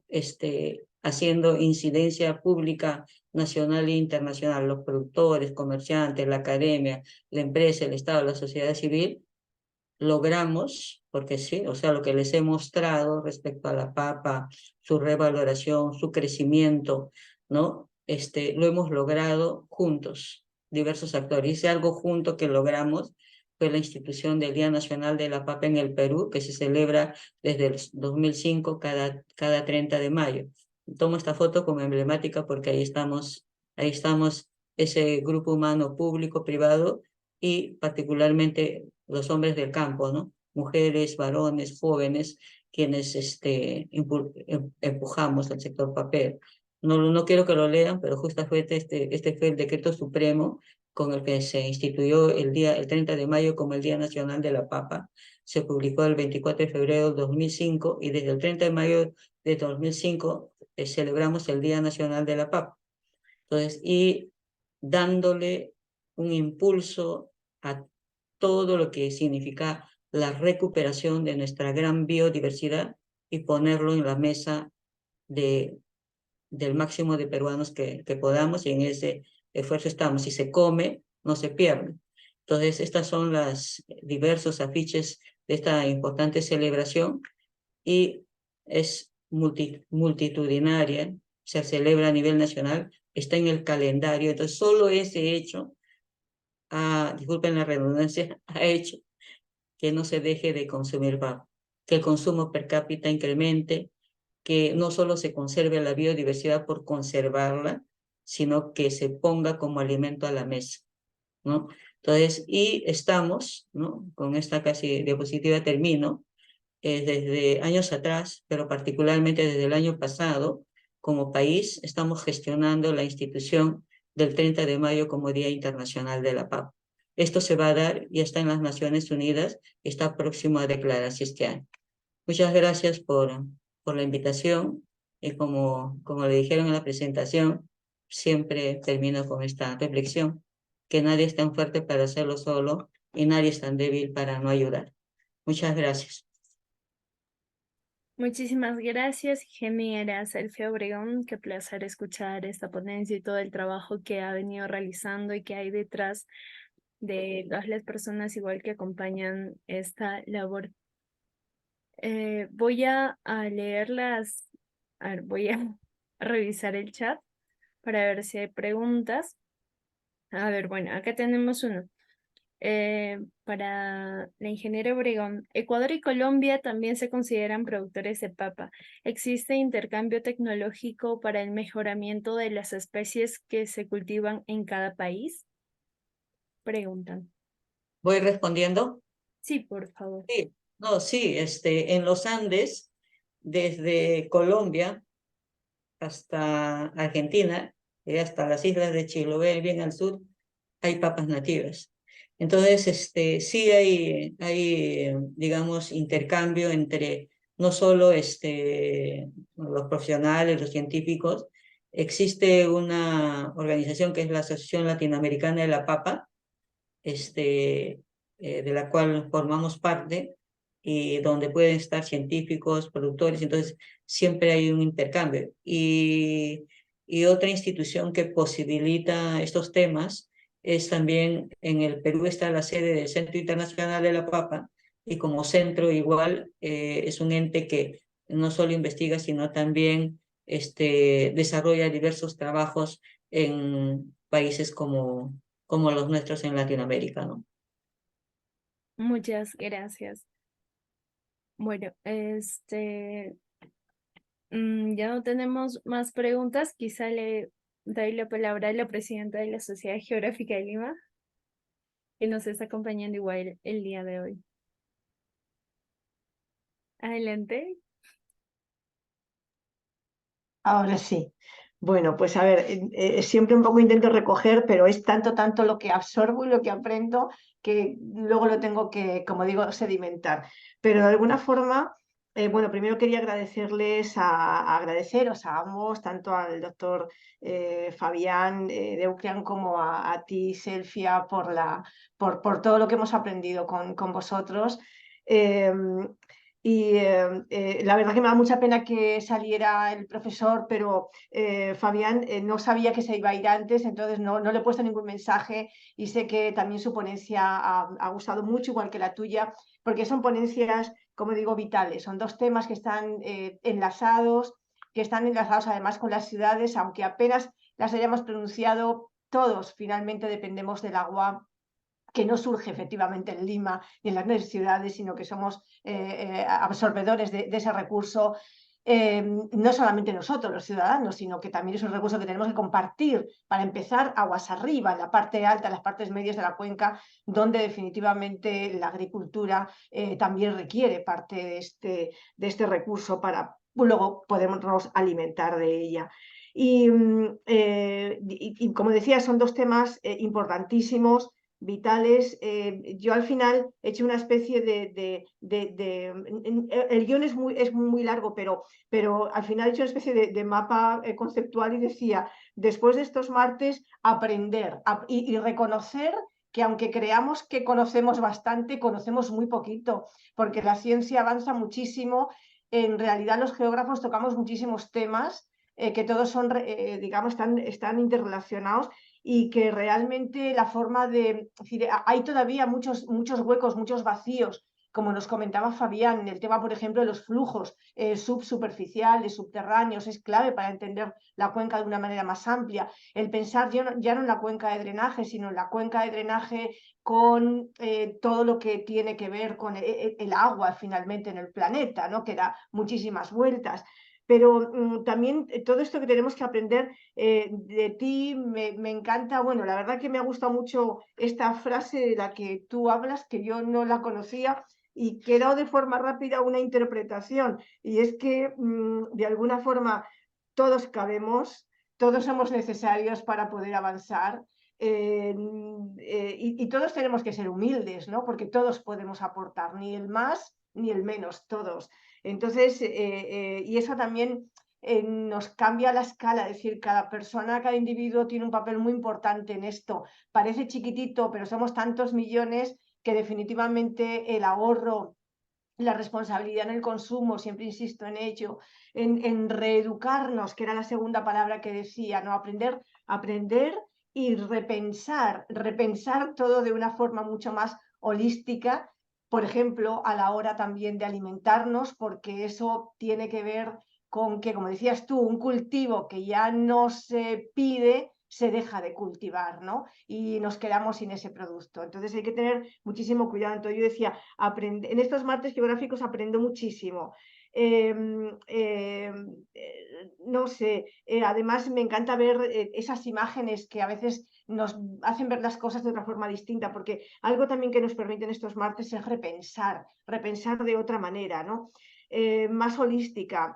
Ya sabemos que hay que pensar de manera holística, sabemos que hay que incorporar a los actores locales, sabemos que hay que reconocer los saberes ancestrales porque son claves en todo esto, hay que integrarnos todos, porque como dices tú, todos al final, además en equipo, somos mucho más poderosos para intentar cambiar y modificar el curso, el curso que hemos creado en esta historia un poco fea del planeta, ¿no? Entonces, yo creo que, claro, repensar con todos los insumos, los recursos que nos dais, gráficos, de los avances, complementando lo que ya conocemos y lo que todavía no conocemos, pues nos permite sobre todo reeducarnos, que es clave, reeducarnos en todos los niveles, a nivel de la administración, a nivel del empresariado, a nivel del científico y también a nivel del individuo, de todos los que conformamos la sociedad, que consumimos recursos que son vitales, ¿no? No solamente para nosotros, los de la ciudad, sino para todos, porque todo es una cadena que está interrelacionada. Entonces, esa responsabilidad de todos nos va a permitir también recuperar o plantear estrategias como las soluciones basadas en la naturaleza, que son tan interesantes y que no son al final más que una relectura y aceptación de lo que ya otros habían ensayado en muchos casos y se nos había olvidado. No estamos descubriendo el huevo frito, estamos con estas soluciones reconociendo, quizá las teñimos con la posibilidad que ahora tenemos pues, de un poco más de tecnología, pero discreta o sencilla, pero estamos reconociendo lo que ya otros muchos, por ejemplo, con esta domesticación de las plantas y de los animales de tanta larga data, 11.000, 14.000 años, han ido experimentando para poder ofrecer al mundo, porque Perú es un núcleo civilizatorio y eso nos pone una responsabilidad y un orgullo impresionante, ¿no? A nivel global. Pues eso, reeducarnos es clave, reeducarnos, por ejemplo, para poder entender la riqueza del país que tenemos y que cada vez lo hacemos más chiquito en la medida que permitimos, por comodidad, por desconocimiento, por tantas razones, perder todo el acervo cultural, por ejemplo, de la alimentación, ¿no? Cada vez yo como madre a veces digo, ¡ay! Lo que menos me gusta de tener una casa y una vez tener que pensar, ¿y qué tengo que comer hoy? Y nadie me ayuda. Pero sin embargo hay tantas cosas para poder hacer y para poder aprovechar, pero a veces la inercia nos gana. Entonces tenemos que reeducarnos todos en todos los niveles para reconocer la riqueza de nuestro país y reconocer el privilegio, como dices tú, de poder vivir aquí y poder finalmente consumir tantísima variedad de recursos y de tan buenísima calidad como los que tenemos acá, ¿no?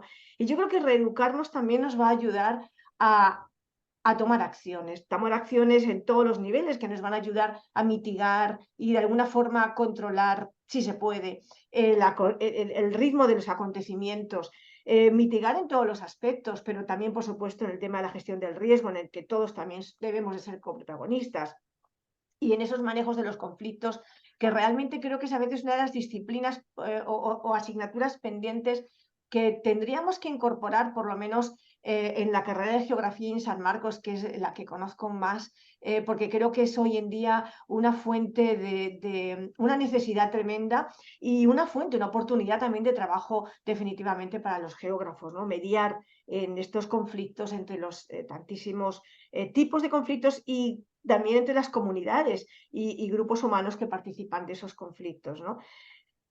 Me ha encantado que mencionaras a los jóvenes porque a mí me llena de orgullo y de emoción cuando, por ejemplo, veo programas europeos o españoles y veo que hay chicos jóvenes que optan por mantener la tradición familiar y seguir en el campo y además se han formado como ingenieros, pero retornan al campo, que son incluso algunos más intrépidos pastores, ¿no? A mí me hubiera encantado, siempre digo, si hubiera tenido un pueblo donde hubiera nacido, me hubiera encantado ser pastora. Creo que eso me hubiera dejado muchísima, me hubiera permitido ser geógrafa, pero desde una observación muy sencilla, pero muy libre y maravillosa, ¿no? Entonces, pero yo creo que el campo en Perú tiene algunos problemillas, ¿no? Que también tendrían que tocarse en todo esto. La falta seguramente de seguros, de seguridad, de calidad de vida, que hoy en día todos, en cualquier tipo de segmento de la PEA, debemos de tener, ¿no? Me parece que eso es importante. Entonces, habría que trabajar mucho efectivamente para que los jóvenes puedan recuperar, puedan acceder, porque hay chicos de ciudad que no tenemos. Yo a veces me he enamorado de pueblos y he dicho, y quisiera comprar un terrenito acá. Ah, no, si no te casas con un comunero no puedes. Bueno, ya estoy casada, ya no tengo remedio. Entonces, es decir, no tengo derecho a una posible tierra. Bueno, pues son cosas que también hay que ir repensando porque hay gente de la ciudad que creo que también nos gustaría de alguna forma participar de la vida del campo y poder aportar ahí, ¿no? Y por supuesto, la juventud que imagino que lo tiene difícil, tanto en la ciudad como en el campo. Entonces, la verdad que yo os agradezco muchísimo a los dos, me han encantado los dos temas. Ha habido un diálogo quizá no explícito, pero sí implícito entre ambos temas y definitivamente todo tiene mucho que ver con nosotros, con la forma en que nosotros leamos al campo, leamos al agua y leamos que la ciudad consume, como nos comentaba Nicole el otro día, consume muchísimo y produce poquito. Entonces tenemos que ver de qué forma entendemos. No sé, a veces siento que cuando vas al mercado dices, pero caramba, y si en Perú no se para de producir papa, ¿y por qué la estoy pagando tan cara ahora? Y hace 2 años estaba al tercio.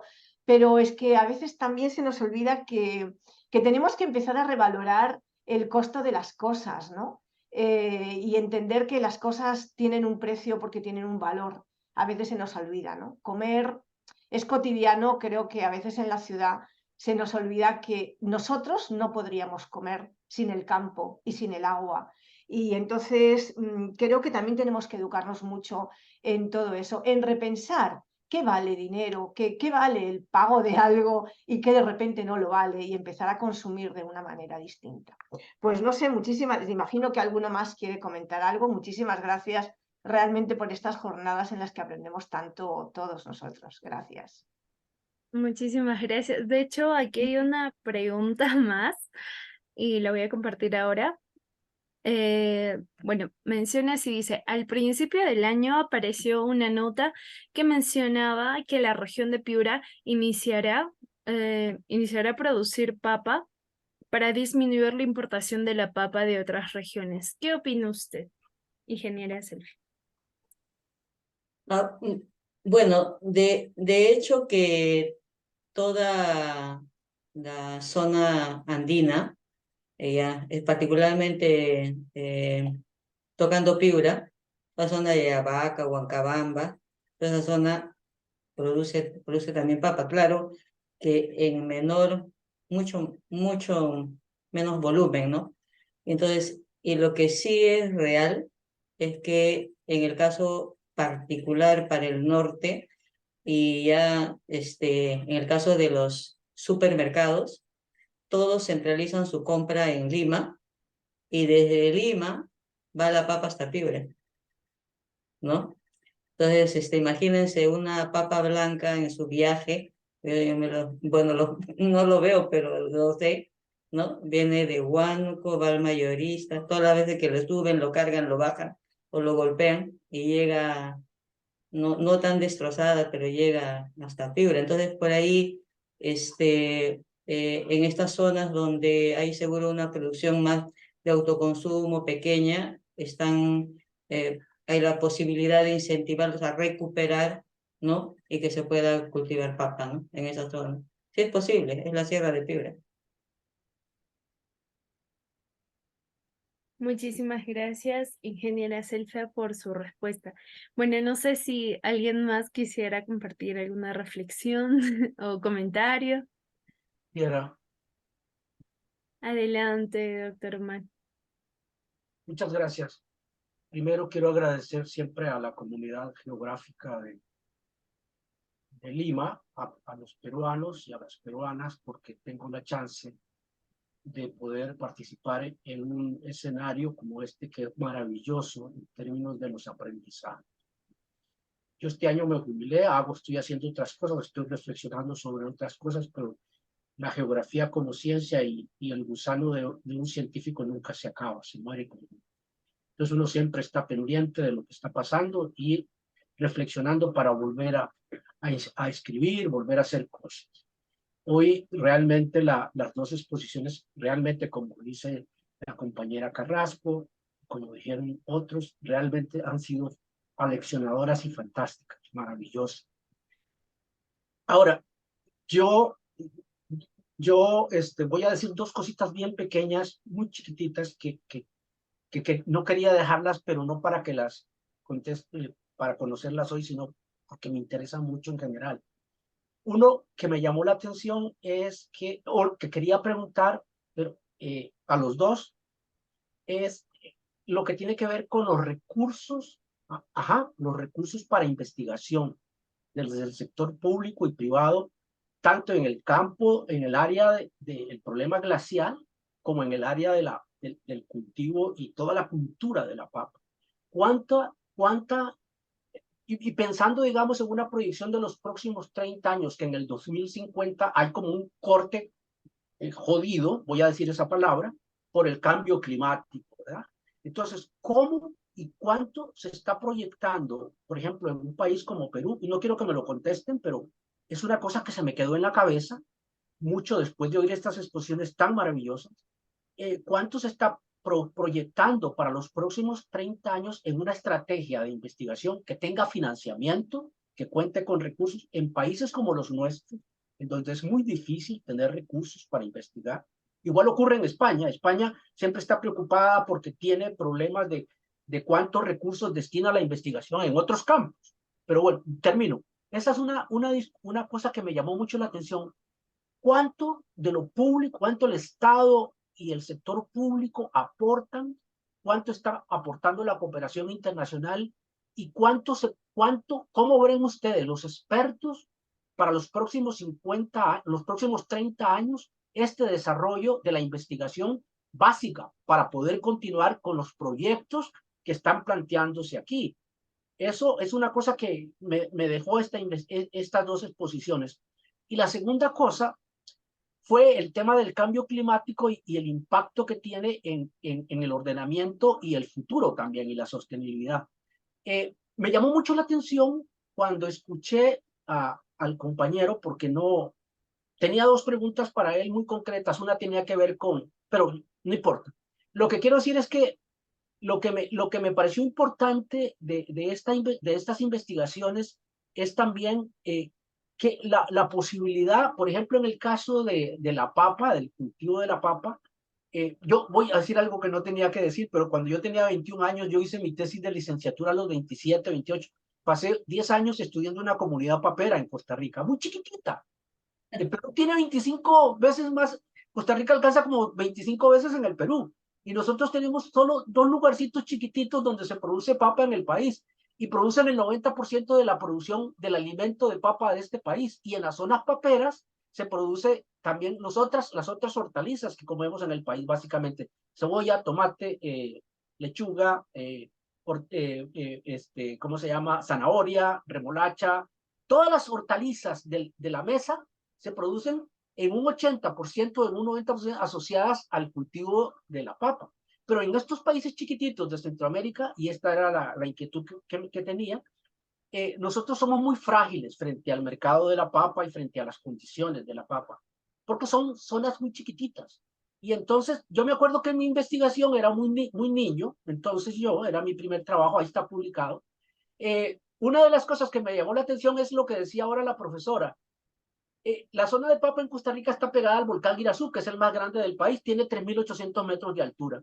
Y resulta que allí los que producen la papa para semillas son las grandes extensiones que son dedicadas a la finca de leche. Y los pequeños productores, que son la mayoría, dependen de la semilla que produzcan en las zonas más altas para ellos. Es muy interesante esa relación. Y la otra relación que es interesante es cómo sobreviven los pequeños y medianos productores agrícolas de la papa en nuestro país. Es muy complicado. El mercado es muy frágil. Es otra cosa, Perú es otra cosa. Entonces asocio eso con recursos, con la riqueza de un país, con la oportunidad, con tantas cosas, con lo que nos pasa a nosotros. A la doctora Selfia, espero tener tu dirección para mandarte esa tesis porque te va a gustar por las cosas terribles. Es otra realidad, son pequeños campesinos cercanos a la ciudad capital. Fíjate, el volcán Irazú está pegada a la ciudad capital y es el único lugar, y otro en Zarcero, al otro lado, donde se produce papa. Y esto lo asocio con una pregunta que te hicieron antes. En Centroamérica hay pequeños puntos de producción de papa. Creo que nosotros importamos papa de Guatemala y en Costa Rica. Y no sé si hay algo más, pero qué interesante sería poder aprovechar la experiencia que tienen ustedes milenaria para que nosotros pudiéramos fortalecer la seguridad y la soberanía alimentaria de un producto tan importante como ese. Igual para nosotros el maíz. Yo soy de Guanacaste, somos mesoamericanos, somos puro maíz, pero la papa es esencial. Entonces me llamó la atención y me quedé muy contento, y disculpen que me extendí. Gracias. Sí, Omar, de verdad que has hecho una pregunta que, o sea, está en un tema que me hace perder el sueño con todos estos temas que vivimos de cambio climático, que no es reciente, ¿no? Pero que hace poco creo que María del Carmen estuvimos con el doctor Cheden, ¿no? En un conversatorio, ya Premio Nobel de la Paz, y es un estudioso hindú de los temas de cambio climático, y tiene una contribución muy importante en el tema de ozono. ¿Y por qué señalo este tema que nos tiene ahora más que antes en alerta a muchos, pero creo que al sector público, a los gobiernos, o sea, en verdad no están, yo digo, como en otra? Y en verdad, de acá que es corto, ¿no? A 30 años, el doctor Cheden decía, como, digamos, una personalidad en estos temas de políticas públicas internacionales respecto al tema medioambiental y las medidas que se toman. O sea, hay, digamos, o sea, no se están tomando las medidas que tienen que ver con inversión, y menos, o sea, en general inversión, y esa inversión es menos en investigación. Y entonces, no quiero asustar a nadie, pero no se invierte en estos temas. Y miren, y no es porque sea agrónoma o tengo un sesgo de papera, no. Es real. Nos coge la peor catástrofe aquí en este territorio bendito, donde tenemos esa gran biodiversidad, pero sí estamos expuestos a factores climatológicos que ya los tenemos a la vista, ¿no? En una zona de repente ya viene lo que el doctor nos ha presentado antes, que yo también lo vivo en mis viajes en las zonas, ¿no? Donde la desglaciación y todos estos temas.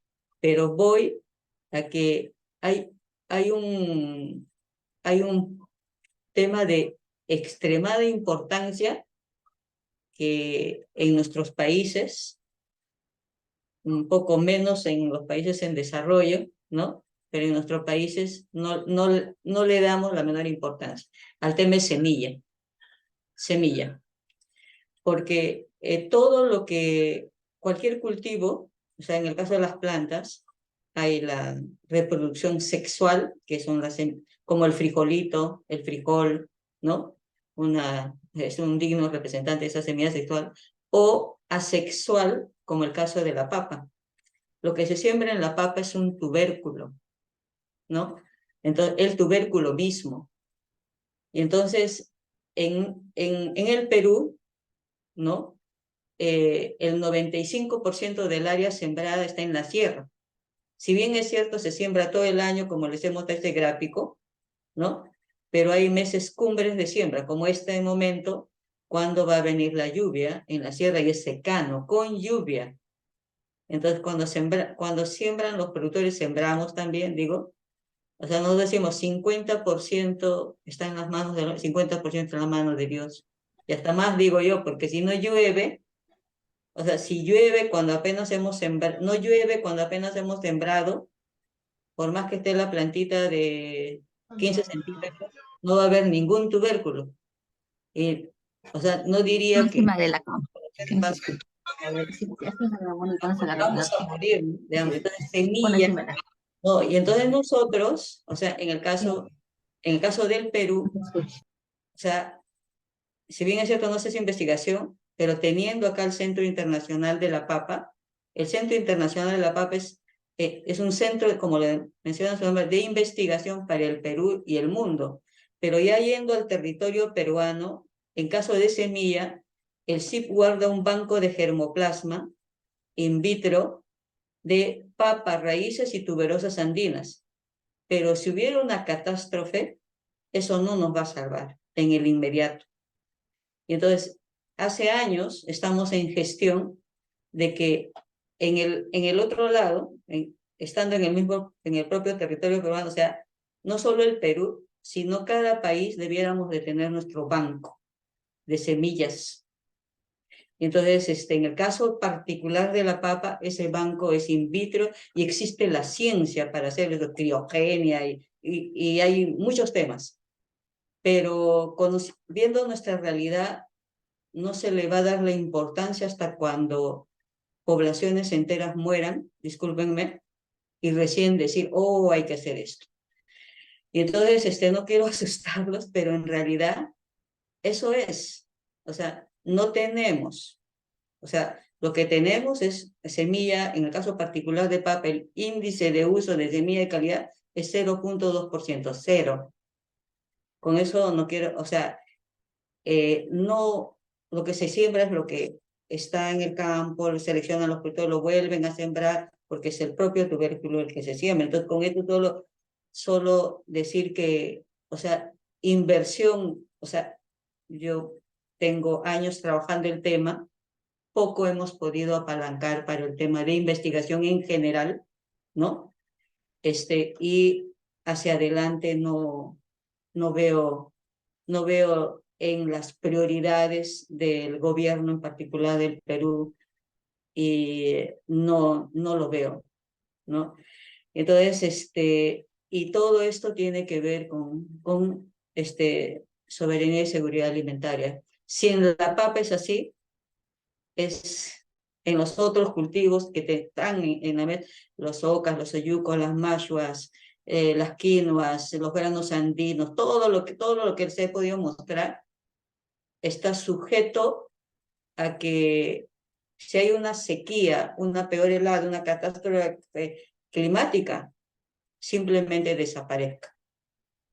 Y Dios no lo quiere, de verdad. Eso en lo particular me quita el sueño.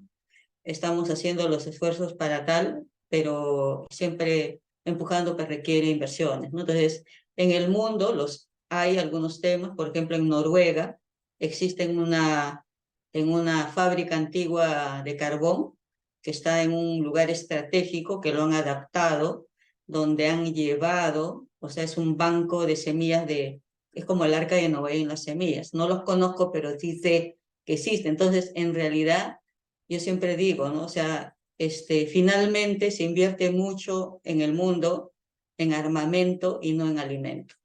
Es lo que veo, es lo que veo. Y entonces, cuando hablamos de estos temas, simplemente, no hay, cuando dices hablar de semilla no es a corto plazo, es a mediano y largo plazo. Y son inversiones importantes, ¿no? Entonces, aún con todo el tema tecnológico que tenemos actualmente, hay ciencia que no hay que inventar temas que ya están para poder tener multiplicación veloz de semilla. Bueno, en el caso particular de papa los conozco, ¿no? En el caso de países en desarrollo como los Estados Unidos, ellos sí están armados con algo de alimento, porque conozco un poco, en el caso particular de la papa, ellos tienen un banco como país de cremoplasma de papa y que está en el centro, en el norte, en el sur, en el este, en el oeste. Y así pasara cualquier tema, tienen ahí una despensa, ¿no? Entonces, pero el tema global mundial, en verdad,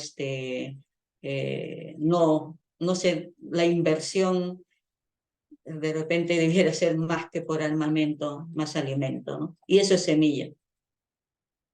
Eso es semilla. Y me va a encantar que me quieran en el interno, bueno, ahí, con Betsabe o alguien, tienen mi correo electrónico, número. Encantado de poder compartir y apoyar en lo que se pueda. Pero sí, simplemente también es que en la sabiduría de nuestros pueblos hay mucho conocimiento y estos hábitos alimentarios que hemos tenido, seguro que como en tu país, también acá, hay que recuperarlos, ¿no? Lamentablemente los cambios de hábitos alimentarios nos han llevado a situaciones como las que tenemos aquí en el Perú de desnutrición y anemia, que similar caso seguro está pasando por allá, pero parte de lo que hacemos nosotros ha hecho que volvamos a recuperar parte de nuestra biodiversidad. Seguro que no es mucho, pero lo hemos hecho con bastante esfuerzo, empujando desde el sector privado y la academia y propiamente los productores, ¿no? Porque los que hacemos papas somos los que estamos, o sea, a nosotros no nos van a cambiar, cambiarán ministros, pero no nos cambian a nosotros. Entonces nosotros empujamos esto. Entonces es lo que siempre comparto con amigos o colegas de otros países, ¿no? En que nos juntemos diversos sectores que estamos y vayamos a decir, mira, esto se tiene que hacer. Y así es como vamos logrando los temas, ¿no? Gracias. Muchísimas gracias, ingeniera Selfie Obregón. Qué placer escucharla. Y creo que sí, dentro de todo lo que hemos podido aprender el día de hoy, creo que sale esto de conservar las semillas, conservar el futuro, ¿no? No solamente la memoria de la naturaleza misma, porque está en evolución constante, sino la memoria de los territorios y de todos los que han empujado detrás para que hoy, en la actualidad, se mantenga, ¿no? Y quizá, por ejemplo, yo que estoy aquí en Huaraz y que estoy investigando algunos productores orgánicos, conozco de muy pocos casos que conservan por generaciones semillas, lamentablemente, ¿no?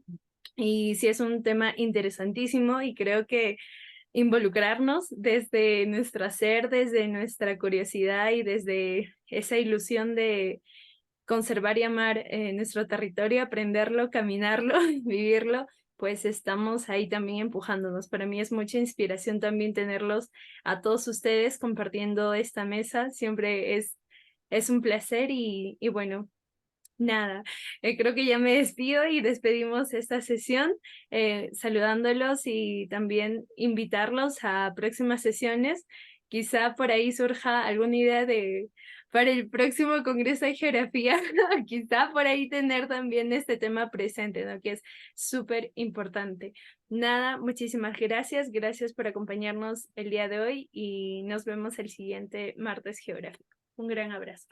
Gracias a los peruanos y a las peruanas. Siempre. Muchas gracias a todos por tan interesantes aportaciones. Muchísimas gracias. Nos vemos pronto. Gracias. Muchísimas gracias. Gracias.